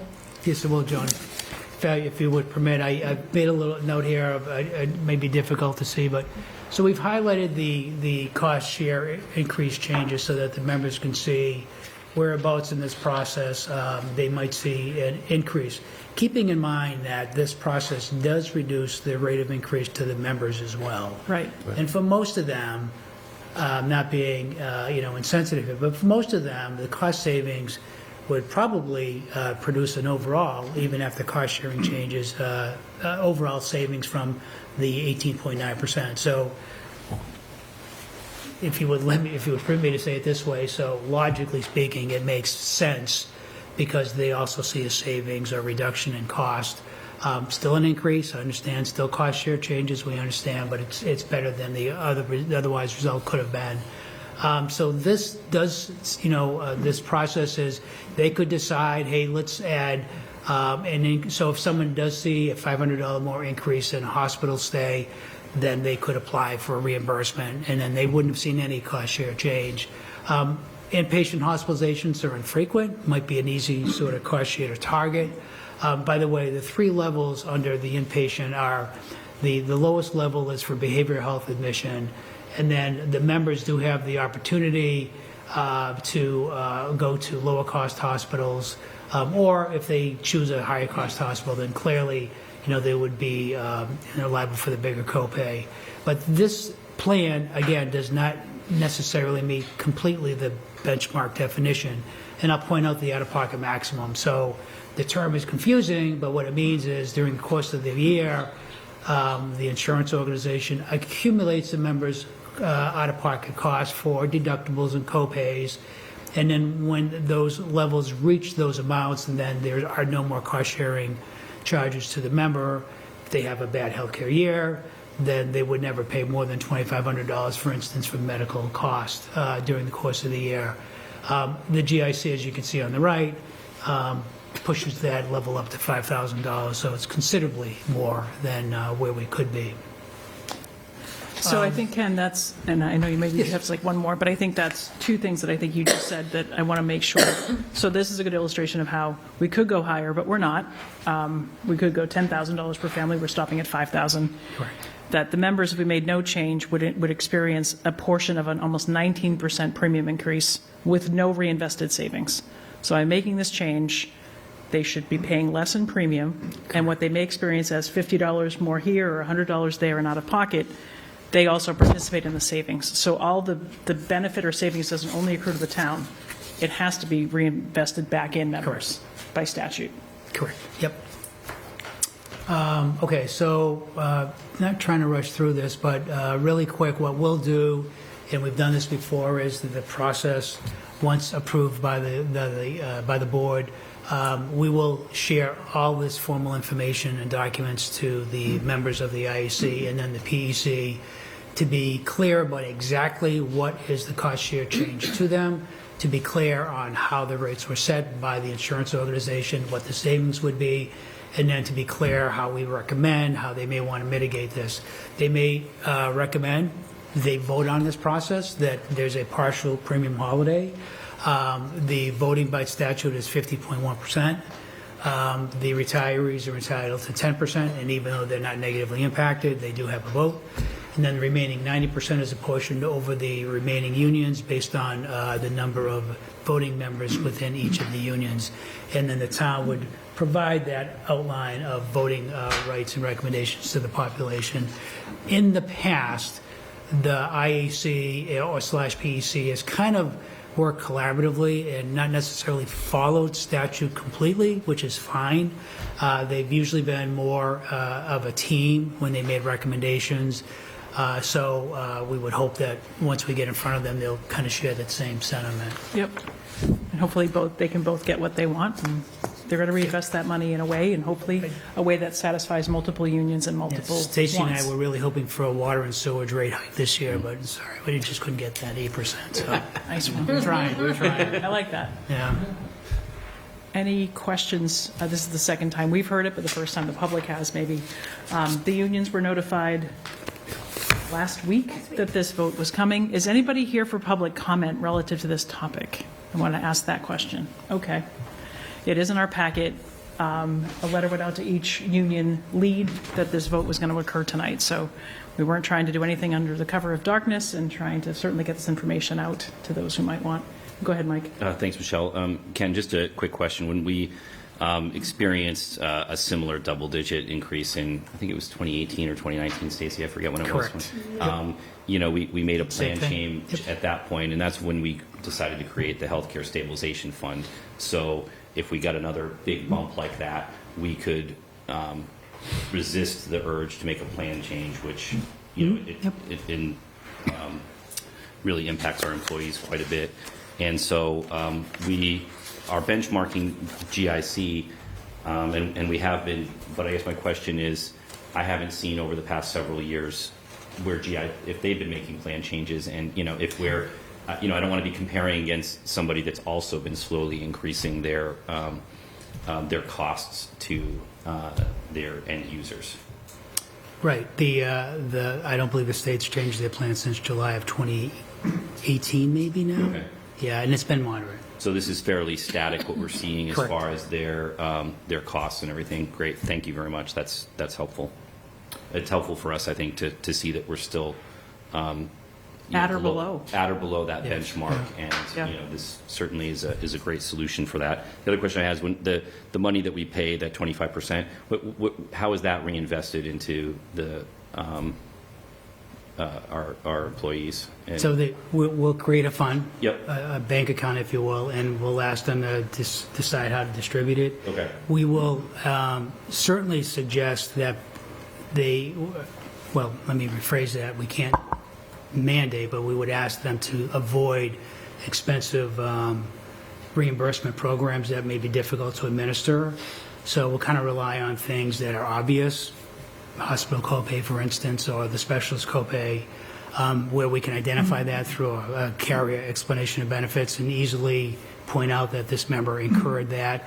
I think there were some communities that I did work with where they applied some very complex rules. Once a member reached this, then they'd be entitled to this if they did this, and it became difficult. So we really don't want to do that. How does the member have access to that money, I guess is what I'm saying. So- Currently, want me to explain? Yeah. Currently, based on, I think when we did it back in 2014, Yeah. we set aside a health reimbursement arrangement where union members and non-union members, we actually, the money that we put aside, they submit reimbursement requests. They have there's like a explanation of what you can actually get reimbursed for, and they're related to the copay changes and the deductible changes. Non-union employees do not share in that money, but every year we've added to the health insurance budget to include them in this health arrangement plan. So back in 2014, anyone that wanted to submit additional costs, to submit reimbursement for these additional costs, they'd submit it to the HR office, and they would get paid. There's a process that they go through a review. The next time we did it, we did a deduction holiday, and we also changed the retiree contribution rates. So it was a little bit of a different sort of plan the second time we did it. Since I've been here, I don't. Yeah, that's why I was asking. I thought the first time, we didn't have a lot of participation in with members seeking I reimbursement. think it's information. I don't think they realize that this money was available to them. Right. That's what if we're yeah. going to do it, then kind of close that gap. I know some communities have done debit cards or things like that for people to use for co-pays and things like that if they're returning money. We would have to hire a third party. We have a third party administrator for the flexible spending plan. Yep. So that we could expand that, but then that obviously costs more money for us to Trying have to them. avoid the administrative cost for that. Yeah.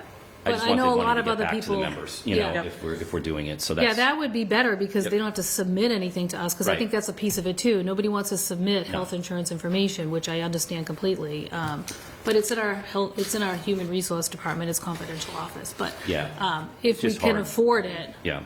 We can get creative and see where we land. Yeah, so that would be, you know, my suggestion as well. I knew that how we did it in 2014, we didn't get a lot of participation in the reimbursement requests, and I think part of it is just how complex it is when you've got a lot of healthcare bills coming in and things, you don't know Yeah, what's half the going time on. you don't know what you're and then you've got to paying. collect them and submit them, and then it's just, you know, if you're doing that manually, it is difficult. we And- did a deduction holiday too, but I think if we do that, we need to be very specific as to who gets it and when they Yep. were on the plan, because you can go down a road where, what's the cutoff?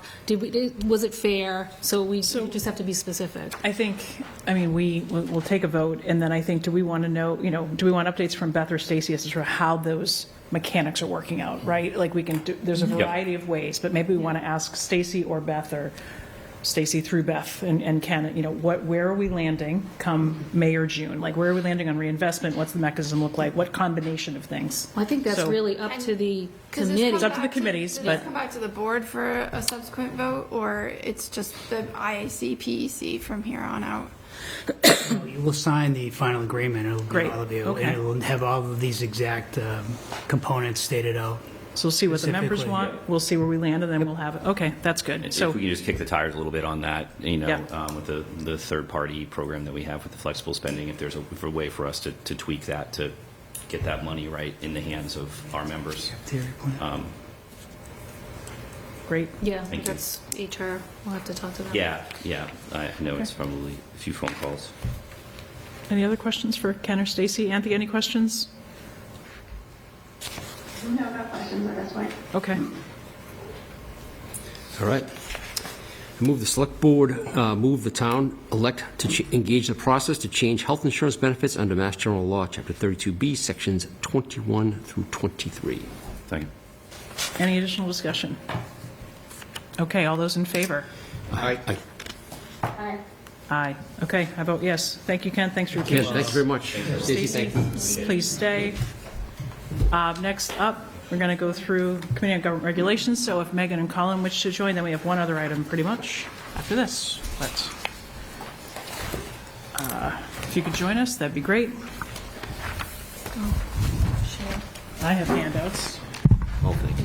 I know, huh? Mine's smaller. So I'll hand those, and then I'll explain what they are in a second.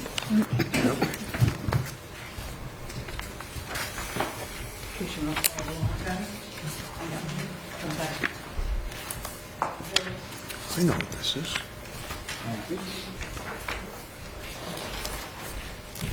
So, Colin and Megan, before we get to kind of the process and where you go next, what the table is in front of you is emails that we received from you or members of your committee with the only voted change I think we understood was Chapter 4. There were other proposed changes that were submitted by others.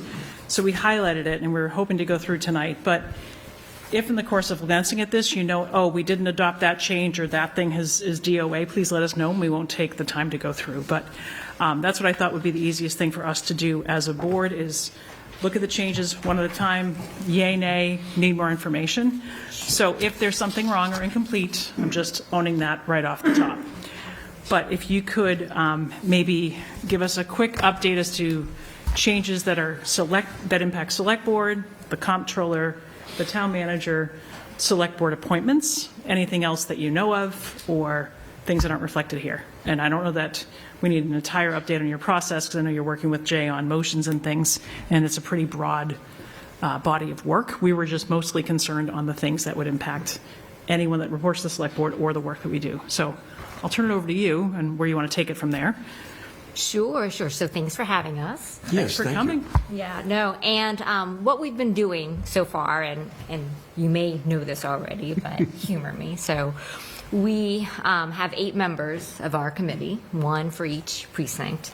Yep. We have divided the bylaw chapters among us, and we have gone through each one. We've asked for feedback. You know, anyone who has any ideas, come tell us. We collect this feedback. and then we integrate it into the bylaw chapters. And then if it's straightforward, we vote, and we voted see the green.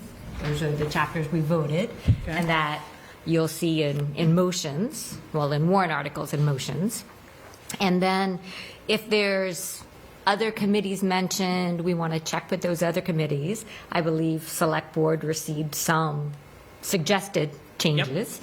And we're going to get your feedback before we vote on that. Okay. So that's why you see the yellow. Some chapters have not been voted. So, But they have been reviewed by town Yep. council. Okay. yeah, because we want to get everything to them just to facilitate the process. As was mentioned before, warrants are due on Friday, and we're trying to get everything voted to get those in. Okay.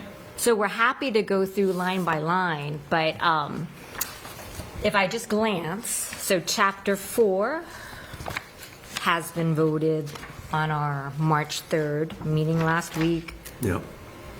Chapter 3 has not been voted yet. So specifically, Chapter 4, subsection 1.3 with the town manager's capital improvement plan and all the iterations of facility conditions?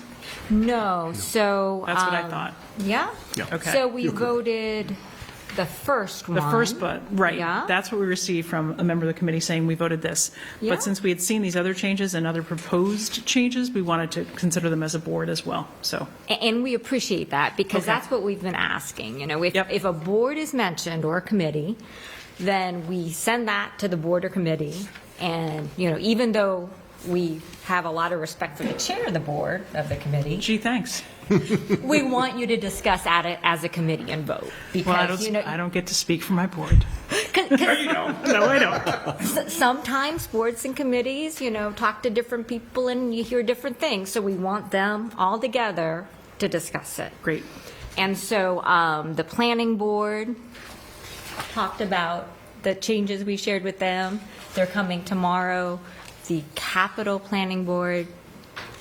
We had CPC, Roger. Yep, We had Roger Roger. came. And Discussed their he had already vote. met with his committee, Yep.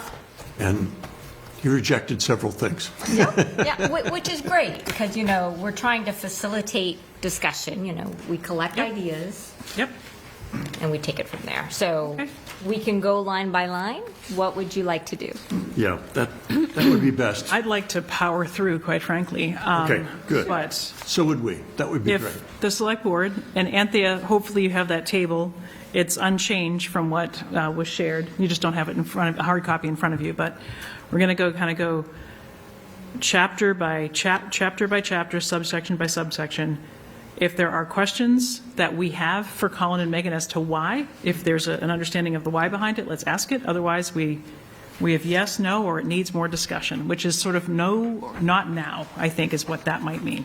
So, And if you wouldn't mind, you know, if it's a no, that's great, but, you know, share any thoughts on like, oh, this would be horrible because of X, Y, and Z, or this would totally upend yep, our I think we will. process. That, Perfect. well, I'm not sure horrible, that's probably a strong word, but maybe it's not allowed, maybe it's not now, but, okay. So starting with the very first one, additional duties of the town manager related to fines and offenses and such fine being enforceable through disposition. Any concern from the select board on that change? I'm going to have a bunch of questions. We'll take them one line at a time, Bill, that's fine. Yeah. That's what we're here So for. you've added "or the town manager's designate." Yeah. Why? The town manager feels that the town manager herself, that was a pronoun, I'm sorry about that, doesn't always do several different things, but delegates it out to other staff or even non-staff. Why is that? You could always point to Beth. and ask It's her true. that. It's You true. can I'm use her trying name. not to use a pronoun, I'm sorry. The town manager, Beth. But why do you need to state here specifically that this additional duty, this power, could be assigned to a designee? Why is that not already subsumed in the definition of the town manager? And I guess part of that question is, when the town manager is used as a term throughout our bylaws, are we talking about the office or are we talking about the individual? Because that makes a big distinction here. And one makes this unnecessary, and I don't see any reason to do edits that are not necessary. There has to be a For clarity. I mean, elsewhere in the bylaws, it says Yeah. DPW manager or DPW manager's designee. So there's consistency. I think, my understanding, correct me if I'm wrong. No, Paul, I or don't think that, so. But this was requested. This particular Yeah, so one this was. specific task relates to street opening permits, which are handled through the DPW. So when we had the conversation, I said it's not the town manager's office that handles these, it's the DPW. So I didn't look at the kind of broader picture that you're making, which I think is really a legal question, right? Whether it's, if you put it in one location, whether you have to put it everywhere or not at all. We're trying to be consistent. I will say, in this specific case, there was a conversation that we had that since the street opening permits are handled through the DPW, the recommendation was made to say town manager's designee. Yeah. There was another special request in section 4, I believe it was, that the same words. Sure. Staying on this one now. Have you reviewed every other reference to the town manager in our bylaw and charter to see whether or not those are instances where the duties are also shared or assigned to a designee? To the best of my knowledge, the answer is yes. Okay. We've tried to go through there, and I believe we've been consistent. Okay. Because my worry here is when you make a specific reference like this, and you know, bylaws are bylaws, they get put in front of judges and all sorts of other people who use the canons of statutory construction to figure out what they mean. And they don't get to talk to you, they don't get to talk to Megan, they don't get to talk to any of us. Thank goodness. If you specify town manager designee here and you don't do it somewhere else, you're cutting off the ability for her to assign it to a designee there. Because a specific reference in one place can cut it off in another place. And that's why I want to make sure that when we're doing this is a necessary edit, and we're not accidentally curbing a power somewhere else or a duty somewhere else. And, if that has been done, it has been scrubbed, and you're sure about that, that's one thing, but I want to make sure that's done before we codify this, and then we have to live with it for another 10 years. So can we phone a friend Jay and ask Jay, hey Jay, are we better off being general or specific? What's implied there? Is it the office of the town manager or is it the town manager? Because we're invoking later section 21D of chapter 40, you have to, you're limited in terms of enforcement to what you state. So if you don't allow the designation or the delegation of that duty, then it could only be the town manager. If you're allowing, in this specific statutory instance, the town manager to delegate that duty, then it has significance in and around that statute. So you talking to me, lawyer to lawyer, saying the invocation of 21D makes this more of a specific, taking it out of the general, and therefore does not allow for the inverse connotation across all the other bylaws. Right. So okay, I understand that. Yeah, like the absence of language in one provision that's in another. Right. Expressio here dies because exclusio. it's unique to the. And that's one of the reasons why I added on the 21D part. It makes a lot more sense there, rather than just kind of general authority where we might have inconsistencies. Here we're tying it specifically to that, so we have the ability for Beth's office to delegate that to someone else. And it was Beth's ask to begin with. Right. Okay. Well, I'm glad we're having this conversation now and not on the floor of town meeting. Please. Well, but Bill, No, it doesn't mean we're not going to, but at least now we're all at least a little bit better educated on this one edit. sure, but Bill, isn't the process, we submit this after our committee votes it to town manager's office. Jay has the pleasure of reviewing it again, and then it goes to you to vote, and you could bring this up then as well. Right? Well, once it's in the warrant, it's published, and we only vote a position, yea or nay. This is the opportunity to understand why it's in there, so we can inform how you put it into the warrant. The select board doesn't change the language of the warrant article. Right. Once you submit the warrant article, that's What we vote is what's in there. So this is an opportunity to say, this is what we'd like to see included, or this is what we'd not like to see included. Okay. Then when we get it, we take a position on what's printed. Right. So, In Winchester, the process is a little bit different. In the majority of towns, a board like yours would submit it for consideration, and the select board would decide whether or not to include it on the warrant. in Winchester, boards such as your own have the authority to put it on the warrant. Yeah. So, Okay. So with that, Bill, how do we feel about this one change, first line? With that explanation, I don't have any other questions. Mike? Yeah, I just want to say thank you. I think this is a sensible change, and it's practical as well for how we do things. So I appreciate it. And sometimes, things that we have in our bylaws are not clarified in that way. So I appreciate that that's what you're doing, and I think it's effective here. So thank you. So Anthony, I'm going to hope to power through, and if please stop me if you feel strongly about any one line, but I'm going to not go around and say everybody for every change, but do chime in. No comment. Okay. I do have a very minor comment on the next one, though. Okay.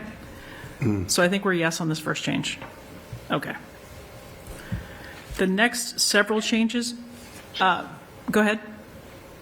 Go ahead, Anthea. So on 1.1, that still contains selectmen, if that can be changed to select board.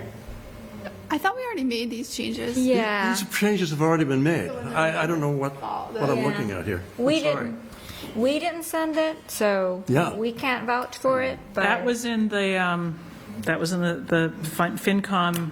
Yeah. This entire thing. That's But was it that's from very us? different from So- what you're Nope. gonna I see. didn't get any of those other ones from you. Yeah. This first one is the only one I got from anyone on your board.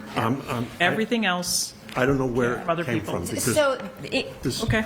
it can lead to confusion. Yeah. So All right, so we're trying to go like methodically. So 1.1 with the change of select board, we're good. Yeah, I think that change was made last. what chapter are fall as you well. in here? Chapter 4, Section 1, 1.1. And I can pull up to see what we wrote it. But Nope. If we go to 1.3, yeah. the town manager submitting the capital improvement plan to the select board and the finance committee at least 30 days before the date fixed for submission of the town manager's proposed budget. Beth, any concern about that change in timing? It's reasonably consistent, but I'm not sure what the change is, because I thought that. it was 30 days already? Yeah. Yeah, I wasn't given this. Yeah, this is not. yeah, I don't know where this came from. This I came would from the say out of PDF. order. This came from the PDF from the finance committee. But that's not. They from aren't a us. member of our committee. So should we not consider anything that they, So let me interject. so how would you like us to handle, there are multiple pages that have been shared with you from the finance committee that we now have copies of. Yeah. How would you like us to consider it? If you haven't voted it, we don't care, or Right. we do care and we want you to think about it a certain way. Because we can end this conversation a lot sooner than I thought. No, yeah. So that's why I tried with my preamble. So Yeah. we collected information, And it got then- to us. But But how? yeah. So we have two chapters, Chapter 3 and Chapter 4 of the bylaws that mention select board. And the two people responsible for those chapters received suggested edits. And if it came from them, from Karen Connolly for Chapter 3 or from Steve Boksansky for Chapter 4, then read it and say, okay, this is what we think. Now, Okay. a few weeks ago, I think during February break, there was a lot of stuff that we haven't discussed as a committee that was shared. Yeah. And that could lead to Okay. confusion. And So But if it's shared and it impacts us, we're going to talk about it. If Of you don't have course. context, We want it. that's fine. yes. Okay. So going back then to, This also contains stuff that was changed last fall, too, what I'm reading right here. Yeah. I can't help that. What I have is I what came to understand. us. So I don't know. if you guys need to go back, if the spirit of what's being proposed is either addressed, please tell us it's already been addressed. If not, we're going to consider it as proposed change. I believe Okay. what we voted. So the timing then, Beth, for the, I'm pretty sure Capital that's improvement what plan? is already, I don't have a, well, you probably have. I have a copy of the bylaws up. Yeah. I'm pretty sure How I it's, created this table. I submitted it by January 15th, so my recollection is that is the language that exists currently, but. Let me look. Yeah, so that's not changed. The only change that our committee voted for Chapter 4 Was, or the town manager's designee. That was the only, No, and that with each day of an existing violation. That I understand. That's the only change that you voted, but other things have been said. So, so Beth, if the timing of this, so we think that 1.3 doesn't need to be I think that's added. the current language, but somebody could confirm. Really, I guess it only really matters what COGR is putting forward. So, Oh, no, but so now I see. So, okay, so 1.1, 1.2, no change. So, yeah, please tell us like your thoughts on 1.3. So, depending on what you tell us, we'll reopen it for Right, but consideration. Does somebody have the existing code Yes. bylaws? Isn't that the I do. language that exists there today? Not in 1.3. So 1.3 says the town manager may, subject to approval by the select board, authorize the purchase of lots and graves or parts of lots and graves in Wildwood Cemetery from persons who no longer wish to retain ownership of same. Yeah. That's assuming what's online is current. Yep. That's what I'm reading there, too. And this one, so this would be new. brand new. That's what So I'm it thinking. wouldn't be 1.3, but it Well, would it be- doesn't matter where it goes, Right. right? That's how it Right. came into us. It came in under the chapter of additional duties of the town manager. Yep. So, okay, Beth stepped out for a second. Well, she's got to answer on capital improvement, But too. if we're going to now introduce all this new stuff under 1.3, Yep. that's going to involve a lot of more discussion. I haven't seen this. town council has reviewed what we intend to put forward as the articles. So who has Wait. that? We don't have that. We've got So something what do else we that need is, to talk about? If you're not going to make these changes We're not. to So, like the timing but and the Colin, season, we would love your feedback, and then based on your feedback, we'll decide whether it goes in or it goes into items not considered at this juncture. But your timeline, I guess my point here is that we've got a Friday deadline. Right. And you all have done a nice job of, like, the only one I saw was the change to 1.4. yeah, If that's you're all gonna we've seen. Open it up and have more meetings and more review, whether you want I would hope you'd want my review, because I'm looking Yes. at some of this stuff in 1.3 and I'm like, this is, You can make this very easy. If we don't have it today and it hasn't been voted, we don't agree with anything. No, Very good. No. Very So- good, no. Okay, so My second comment. there's no motion on the floor. So there are two ways to proceed, right? So if it's clear cut, if it came from Beth for the town manager, then that's something we discuss and include. If it didn't come from Beth or the select board, and it involves you both, we could either have Jay preview it and give feedback and then talk to you, or we can talk to you and get your feedback and then go to Jay. But today's the 10th, and the warrant closes Friday, and we don't have another meeting.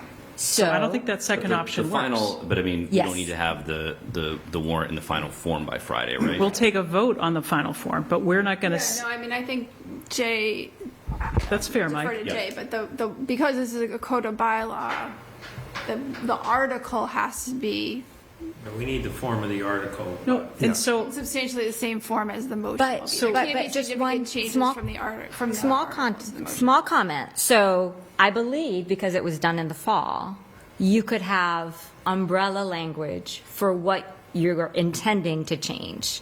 So for example, if this, what was written as new subsection 1.3, yeah, could hence be new. Yeah, there you go. right? It could be something to do with the capital, so changing bylaw chapter 4 to revise the capital improvement program. Leave it at that, and then this could, well, no, you can tell me why. And then the exact motion language is decided and voted and discussed between Well, now. here's- No. Get whatever Motion they're language proposing, is and we can to respond to them the individually. 28th. Right, so by Friday. Well, I think we can, tomorrow or whenever. I don't know that I want to respond individually. I think what we can get is, if you voted any changes, that's what I asked last week, if you voted any changes, it sounds like it's just Chapter 4. Megan and Colin and the committee can send it to Jay, it can make it into the warrant, it can be printed in the warrant, and we will take a position on everything that's printed in the warrant as a select board. But the opportunity to have feedback was today, but if there is nothing else that you've endorsed yet, but that could come by Friday, and it could get reviewed by town council, we will take a position on every warrant article like we always do, and that will be the first time you'll hear our feedback. But you're asking for our substantive feedback on your proposed changes. Yeah. These are not their proposed No, I changes. know. That's the real problem. It's not our proposed changes. And I apologize that, we still have to vote tomorrow night on chapters 2, 3, 6, 8, 10 is an easy one, and 14. Yep. The rest of them have, all 24 have been reviewed by town council. Okay. So we trust town council, and we will vote at least all of them. I hope we'll get 6. And if I could just be clear, because I think the list that Michelle produced includes those changes that the Finance Committee presented to be considered, right? And so could you just clarify whether any of the chapters you're voting tomorrow or have voted have incorporated those changes, any of those changes from the Finance Committee? So let me see. I can't say no. To date, no. The ones that were included, several of them the town council accepted, and some of them he rejected. Well, wait, if we're focusing just on, like, for example, Chapter 4, the only one that was the subject of discussion or review by me was 1.4. Okay. And Chapter 4 has already been voted, and you don't think you're not expecting to bring it back for reconsideration? Unless you give substantive feedback on one point. And I'm sorry, I don't understand why the motion language can't be submitted by the deadline, which I believe is March 28th. Because the article has to be in 45 days before town meeting. And if it's a bylaw change, you have to have the article, you're going to be confined in questions of scope to the article, and you can't have just generic placeholder language. It has to be as complete as possible, because if there's significant changes between the article and the motion, the moderator may rule it out of scope.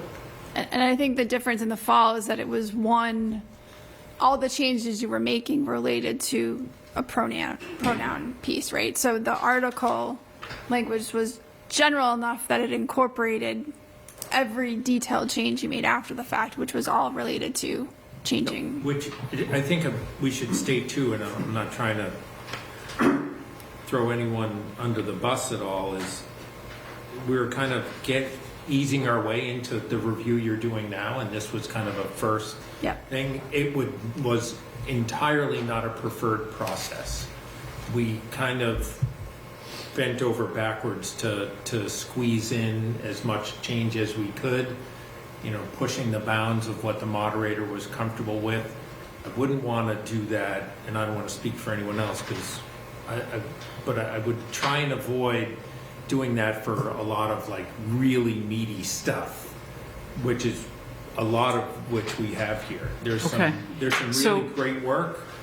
Yep. And it's really important stuff, and having in kind of a umbrella or a catch-all language is not ideal there, and it's going to add to a lot of confusion. Well, and I'm sorry that you sat through as long as this meeting as you did to get to this point, but if tomorrow you're voting on 2, 3, 6, 8, 10, and 14, so that is to the town meetings chapter, which might be time of meetings and articles. Chapter 3 is elected officers. That would impact us. Yep. Chapter 6 is finance and fiscal procedures. That might impact accounting system. And then Chapter 8 is Hackney carriages and fruit and vegetables. We already gave some feedback on that.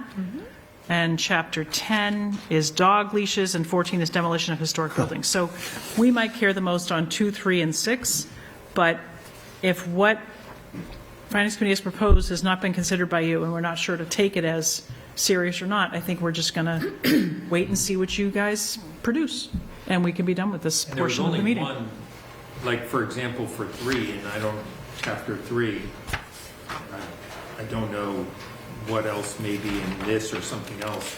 There was just one very small deletion in what was proposed. I don't know what the Chief of others- Police for towing and storage, that one? Yep. Another one that was proposed was related to capital assets. And rules of procedure around background. You did not see the one about capital assets, Jay?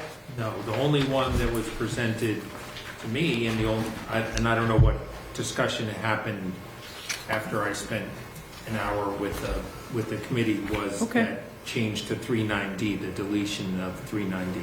That's the only one I'm aware of. Okay. That is correct. All right.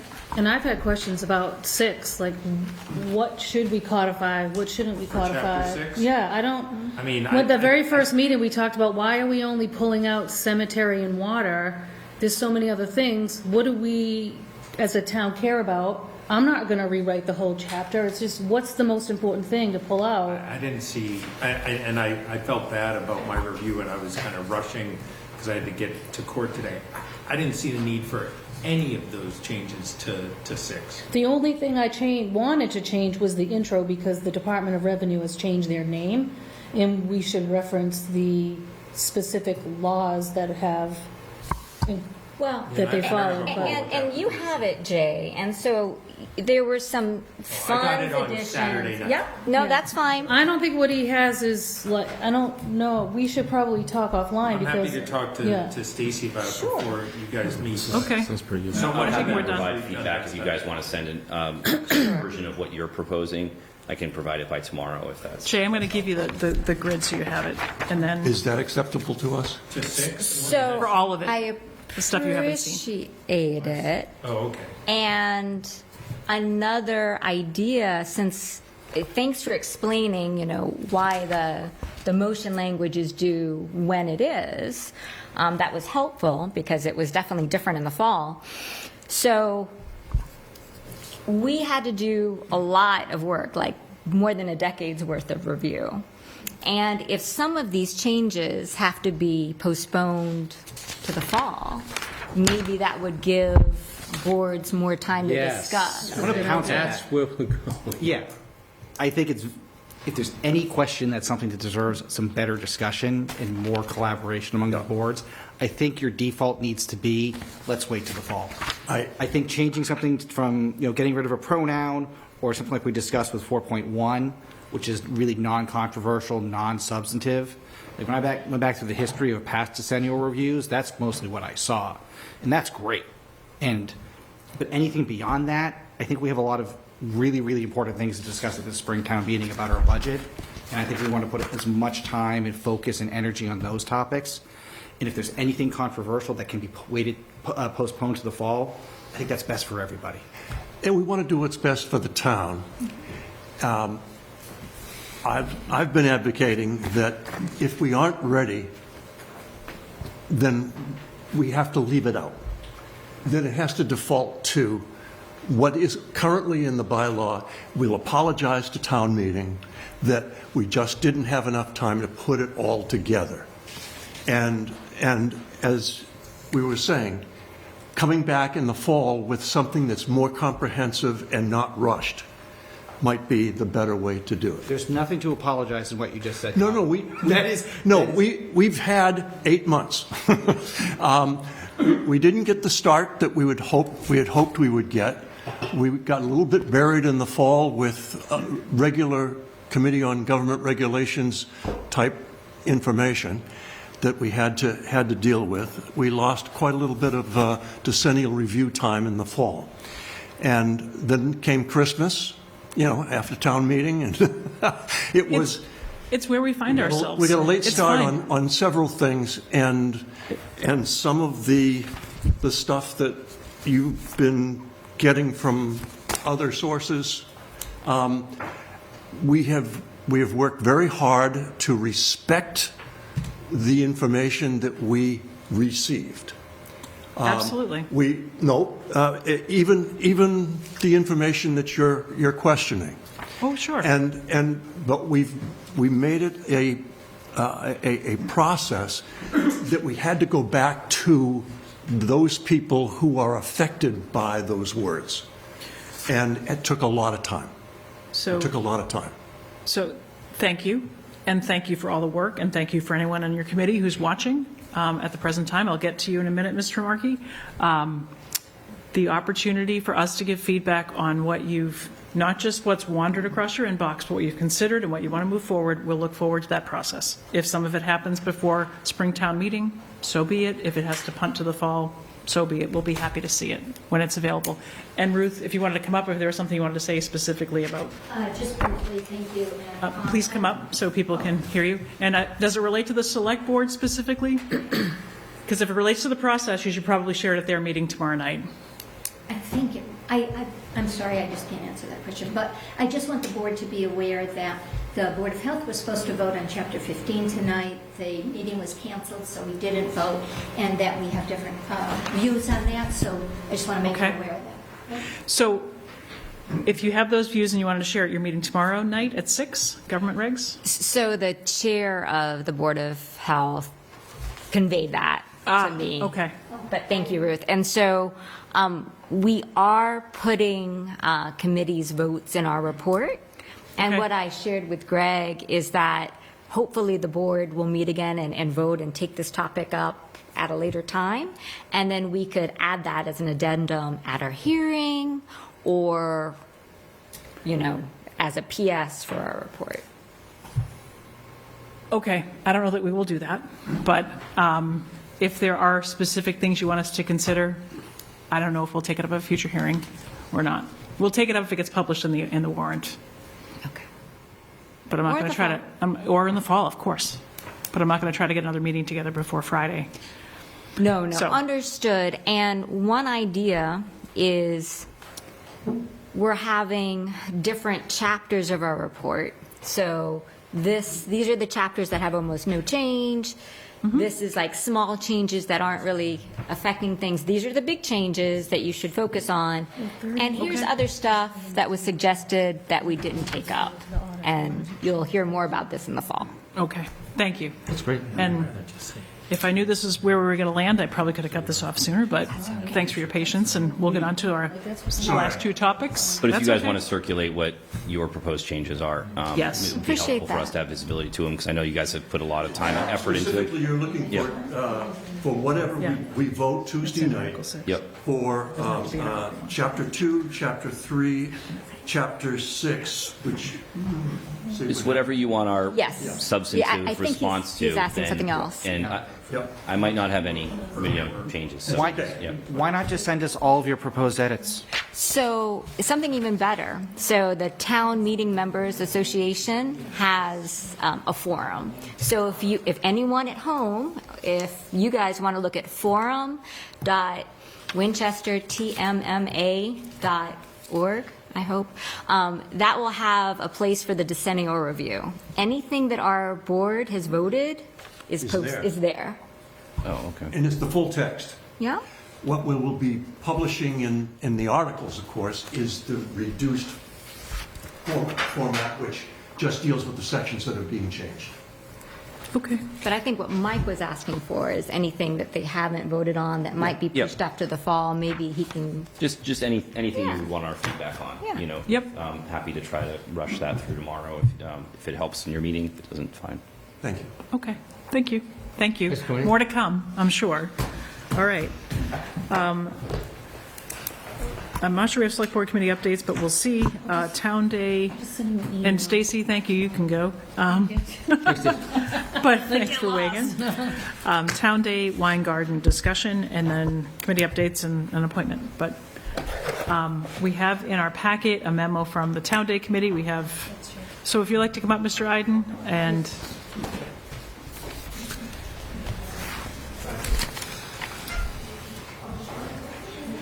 And then I will take public comment on this as well, because we did have a couple of communications from the public. But if you could maybe, some of the questions we had were, where and how will it be secured and what will the hours of operation be? So if you could maybe, because we have a paragraph in your request for road closures and all the things, but if you could elaborate a bit on that, and then we'll take some public comment as well. Right. Little background on it. We've collaborated with the Andover event for the past couple of years, and they also have a wine garden and a beer garden. And we know that the Chamber's beer garden has been very successful, and we had a chance to see the wine garden up there, and thought it'd be a nice addition to Town Day. It is organized by let's see, it's a wine. It's a vineyard in North Reading, and they've done this before. And I asked them for just sort of the high points of how this would work. We usually have a 3-drink minimum with a hand stamp. No more than 1 drink per customer at a time. No third-party sales. All parties must be present at the time. Say a 3-drink minimum? What's that? Did you say a 3-drink minimum? Sorry, did I say maximum? Yeah, you did. I was like, wow, all right. It's a jazz club in Soho. Hey, you got I'll just leave overhead, it you right got there. Sorry, 3-drink maximum. Please tip your server. I'll be here all week. 3-drink maximum with a hand stamp. No more than 1 drink per customer at a time. No third-party sales. All parties must be present at the time of purchase. Servers are all tips certified and highly trained for off-site pouring. We will ID at the point of service. We will contact Winchester Town Day officials and/or Winchester Police with any unruly customers or issues. Alcohol is not allowed beyond the perimeter of it says beer and wine garden, but we're not doing a beer garden on it. But and we're also aware of the regulations that it has to be cordoned off.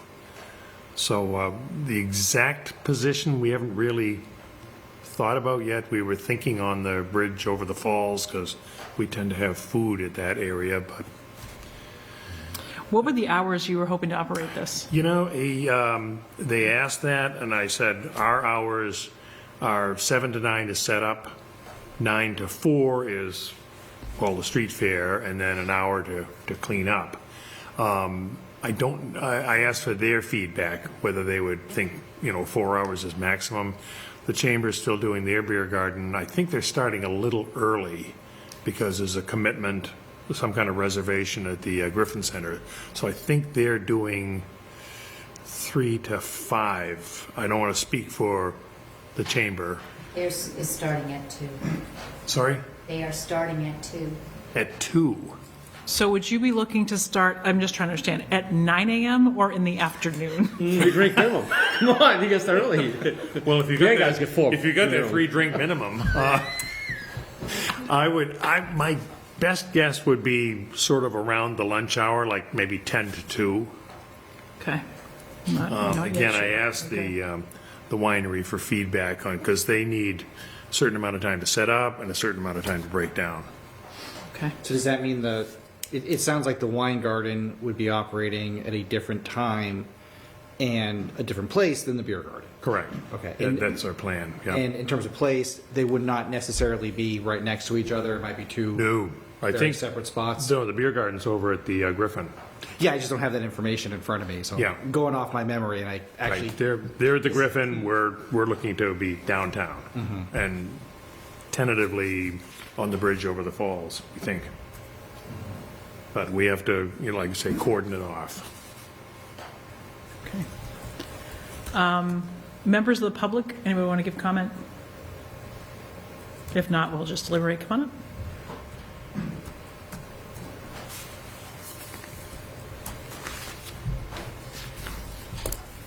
Good evening. And I never want to be on the other side of anything with Mr. Aiden, so I'm sorry about that. But I have a hat on just as a resident here. I just wanted to draw attention to the board has a letter in your packet from the Health Department. Yes. And again, as always, we are reluctant to see both time and space for availability of liquor to be expanded, and especially around youth. And when I last spoke to you about this, it was about serving alcohol earlier in the day. It was for a Thanksgiving event. And now we're talking about a geographic area that is not normally a place. And it sounds like a little bit the time as well. So in terms of public health, I would say, please look at that letter from the health department. Thank you. Okay. I submitted my public comments in writing. Yes, and that was shared with the board as well. Okay. Go ahead. Questions, Bill? I was going to say that was Maura Sullivan for people who can see her. Sorry. For the camera shooting that way. Yeah. And just to go back to the location, when you say the Mill Pond Falls, you're talking about Main Street, kind of between the bank and First House Pub, and then Mystic Valley on the other side. Yeah, a little bit separated from the congestion down there, and we tend to put food vendors in that area too, so we can kind of control the debris, cache, make sure there's extra trash barrels and everything in that area. Yeah, no, I remember all the food vendors being there and everything else, and it makes sense to have the wine next to the food and whatnot. But it's also a very central public spot, right in the shadow of Lincoln, as opposed to the beer garden, which is kind of more to the side and closer to a more adult attraction of the Griffin Museum. So I think those are some of the concerns that the Board of Health has, and I can understand them for sure. So we had a discussion with Phil last year, Farioli. Yep. About having alcohol in an area where there's lots of kids and what that says about the town, its values, and so forth. And so this is with a bunch of kids. I just don't understand how we have one standard here. It happens to be 10 Converse Place, and then we've got a different, we go around the corner, and on the bridge, we have a different standard. Still little kids, still alcohol.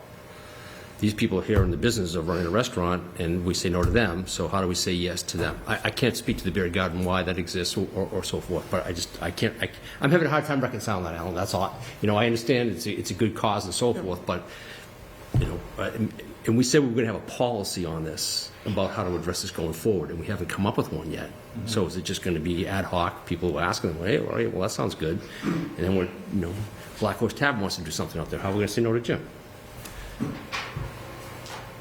You're right. Good point. I think our observation was that it was a nice addition up in Andover. People seem to like it. I think it's a different crowd than that will be at the beer garden. And if you've been to the beer garden, there's lines there. Very popular. But again, we just ought to be a nice addition to the Town Day festivities. But where do they position the wine garden at the Andover Town Day? It's right downtown. Their Andover Day goes mainly down Route 28 Main Street, but there's a couple of parking lots and things. And this was probably 50 feet off the main route in a parking lot. So it wasn't right down the main route. Mm-hmm. But it was close enough to it, and as you went down the street, you would see it. Yeah, I think the difference there is, what I'm hearing is that that's still kind of off to the side. I mean, I know the Andover drag pretty well. The side streets there do cut off a bit, and they're a little more secluded. It'd be like if we put this wine garden on Thompson Street. It's still part of the activity, but it's not right in the middle of everything. Or if we put it on Converse Place. Or the Aberjona lot. Yeah, or the... in a parking lot, I'm just saying. Yes.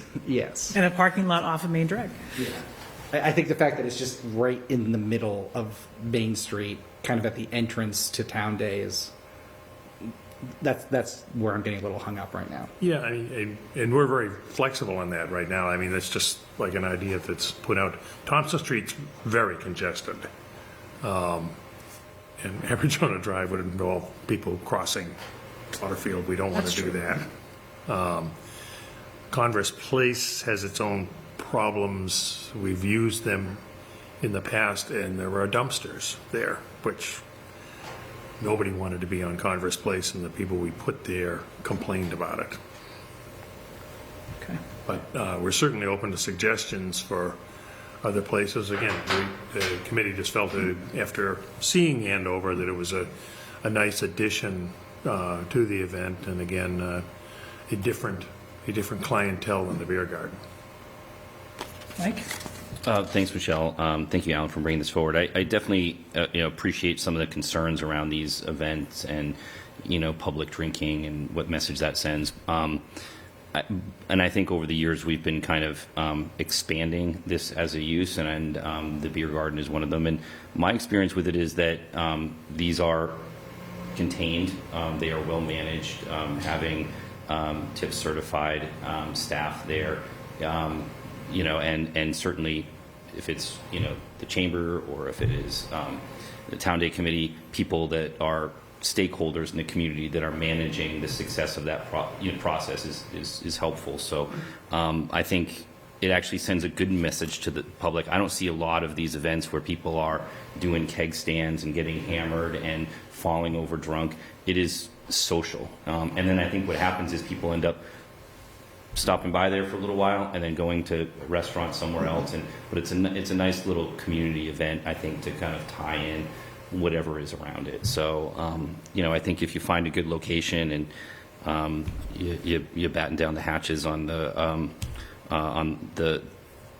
process, I think I'm okay with it. And I know what Phil last year, I think we didn't have enough time. I think he came, right before the fair. Sure. And we said to him, hey, we're not necessarily, this is just too much and too little time for us to manage. So I think we said, come back next year for ANCA, and then we'll talk about this, because we thought it was a fair idea. And that's, I think, what you were saying, John. We said, we just need to figure this out, because there's no policy around it. And, but future boards may also want to divert from that policy. We can't create a policy for everything, because every event is so individualized. But I've been to different events similar to this on main streets and other communities. I haven't been to that one, but and I thought it was a very healthy environment. So. Yep. Thank you, Mike. I want to throw it to Anthony. Any questions? Because then I think we might come back with some additional questions for Mr. Iden. But Anthony, any questions or comments or anything you want to add? Just real briefly, agree on the location. I know the high school wrestling team and hockey team are typically right there on the corner, next to the bridge. So, certainly finding a spot. I appreciate that for a lot of the students. But finding a spot that's just separated a little bit away, like the beer garden is. And also, I agree with John on. We talked about needing a policy, and it's come up again, and then it just seems like that's probably a good thing that we should work with the town manager's office to draft up a policy around this, so that there's something to go off of in the future. Yep. Just kind of thinking on the fly, I'm thinking now of the grassy area at the corner of Mystic Valley Parkway. Might be a little separate. And, like Dr. McLean's bench, that yes. area? Yeah. Yes. So hopefully Dr. McLean would approve, but I don't know about that. He was my pediatrician, so. He was mine too, so. I think it was everybody in town. Everybody, yeah. But it's more secluded, though. Yes. Yeah. No, It's shady, too. And that's shady, too. And, and it is a little off. shady in a positive way. Yes. Not shady in a negative connotation way. But to the point about being, that would move it away from some of the teams. We always have the hockey team. They do a puck shooting, down, right? That's a good Congress observation. Place, Absolutely. and that would even be sort of visually away from them. Mm-hmm. So I think the goal for tonight was to both, make sure that, the public knew that we would discuss it, not that we were going to take a vote on it tonight, understand what questions that we might have. So, if you could be more specific with hours of operation, if you could look at location, if we could be a map or a plan, like any one-day event, you'd see this is where the rope would be. If you come back with a few more details, then the next talking to version. the police department just to make sure that they're comfortable with however they would monitor that. I mean, that was definitely part of it. That it's Marble Ridge Winery, by the way. And I'm, to manage expectations, I'm not sure you have like firm support at this table. I think you have questions, right? So It's not like answer these 3 questions and you're good. I don't know how, the board, we'll have an election on the 22nd, we'll have a new member or two, so, but it'd still be helpful to understand those details. Sure. And it may yield the outcome you're hoping for, it may not, but at least we can be more specific on exactly where and for how long and what might it look like and what does the police chief think. And when you're ready to bring that back, the next meeting is the 24th, and after that, we'll meet a couple of times in April, just to give you a That's sense. fine. I think what we were hoping for tonight was just a sense. Okay. Is it something that the board is interested in? And again, we can provide more details like hours and location and Okay. such. And Thank you. again, we'll talk to the chief about it too. Yep. Thank you for that, really coming forward early and often. And if anybody has more questions, if anybody on the board thinks of a question after we leave tonight, please funnel it to Beth so we can get it to Alan. Yeah. That'd be great.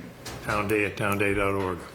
Thank you, Alan. Thanks for your Alan. patience tonight. I want to clarify so there's no confusion. We are voting your normal town day operations as Hopefully, part of the yes. consent agenda tonight. Street but closures, There's nothing yes. being voted about the wine garden. This is Right. a separate path forward if it goes And forward. you notice that was, I think I included it in the letter just to say You did. A heads up. for Yeah. consideration. Yes.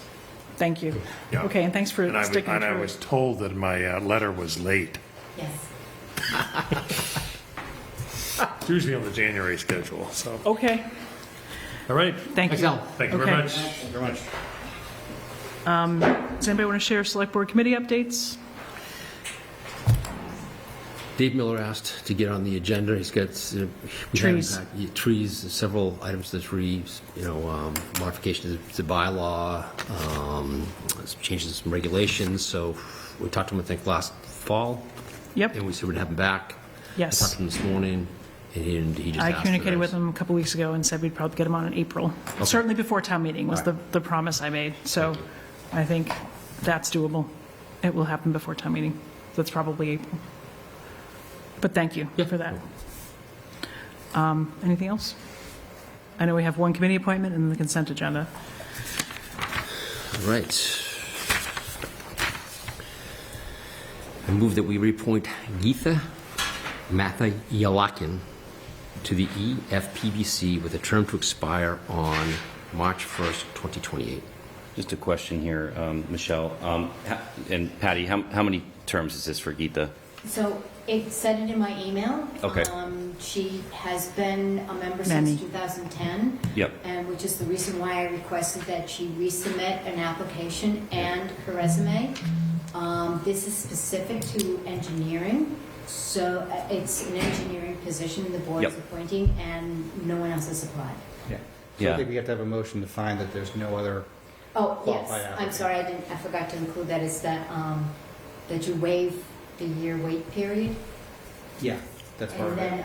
then reappoint her. Yeah, so that's why I was asking. I didn't know. I mean, what we've done historically in the past is kind of reopen it and put it out there for a couple times just to see if we get anybody else to, because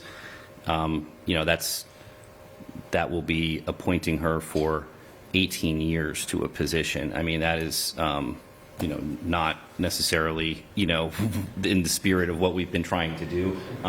So would you suggest we... Why don't we knock it down a one-year term? Or do you Well, want I would just say we just reopen it, and if we don't get anybody, as Hattie said, I mean, part of the problem is finding a registered engineer, right? But when we've had this issue in the past, we have been able to reach out to some people and get some new faces into positions, and I think that's worthwhile for us So- to repost. Repost for 45 days, 60 days? Yeah. It's supposed to be 15 days, it's a total of 28 days. Let's go a little longer. Yeah. So, Let's do 30 days? Is that okay? you want to do it 30 more days? Yeah. I think that's Yeah. fine. It takes time to find people and convince them to apply. And I It was think easy. what we had started initially, kind of what our conversation around this was another policy that we didn't get to, but you can look up online people that have professional certification. You can have search, LinkedIn stalking? not LinkedIn, but you can just, if you're a registered architect That's or a true. registered engineer, just like a registered lawyer, right? Yeah. Like people can find out and search and say, there and from Winchester, and maybe sending a notice out to some of those people saying, hey, these positions are available. I've noticed that, I think one of the changes that was proposed was to, for capital, to add that same, qualification Yes. level. And I don't necessarily believe in having those qualification levels. For EFBBC, it's required, though. So, Yes. But it's a good way for us to reach out to people that have those qualifications that might not otherwise Good point. be aware that it's going on. Okay. So then no action other than let's Advertisement on 30 days. advertise for 30 days. Beth, do you want to do a quick Very quick. pharmaceutical Town manager's disclaimer? report. Town Yep. manager report? Town election Saturday, March 22nd at the high school. In the dining hall? It's like right when you walk in the front door. Don't go in the gym. You won't find any voting machines. Polls open from 7 a.m. to 8 p.m. The clerk's office is also holding early voting in town hall starting Saturday, March 15th, Monday, March 17th, 18th, 19th, 20th, and 21st. I also just wanted to highlight in the packet was a memo from DPW staff. Michelle and I met with them earlier in February to talk about a potential pilot program to expand a commercial hauler program. So I think the idea is that we'll docket that for further discussion by the board, probably at your meeting on the 24th. Yeah. Outdoor dining applications were due on February 28th, and we received applications from 5 restaurants, which we'll be bringing forward to the board, I believe, on your meeting on the 24th as well. Construction updates, I don't think anything too new to highlight there, aside from the high school gym floor work, which is expected to start on March 17th. And then I just wanted to mention at the end of the town manager's report, I've added a new section to highlight some of the upcoming select board agenda items. So I will try to keep that updated going forward. Not that it'll be a exact list of everything you'll see in the next meeting, but just some high level things that we'll be working on over the next few meetings. Beth, any word on the Transformer 4 Mystic? No word. Beth, I noticed some other detail that you added into the packet. I think that, plus the upcoming items, is... I really appreciate that you're immediately acting upon some of the feedback we gave you in your review. That's fantastic, and it's at least making my life easier. So thank you. Got to. Thank you. Okay. So before we get to the consent agenda, it's John's last meeting. Sadly. And John gave us gifts, so John, we have something for you as well. Well, thank you so much. Appreciate it. I have to deliberate about this? No, I didn't want to be like, consent agenda adjourned, go. Thank you for, I served with you 10 years ago on FinCom, and always enjoyed the humor and the perspective. So thanks for throwing your hat in the ring 3 years ago, and we'll miss you. My pleasure. It's been very rewarding. I enjoyed working with everybody, and it's been really great. I recommend it to anybody at home who's still watching. You should run for office. The perks are great. Exactly. And so with that, I move that we approve the consent agenda as printed. Second. All those in favor? Aye. Aye. And I move that we adjourn. Second. If we don't adjourn, he can't leave. Watch him go. Yes. All I think those you in will. favor? Aye. Aye. Thanks, everyone. Thanks, WinCam. Thank you, John. Yeah. Thanks, John. Thank you, John.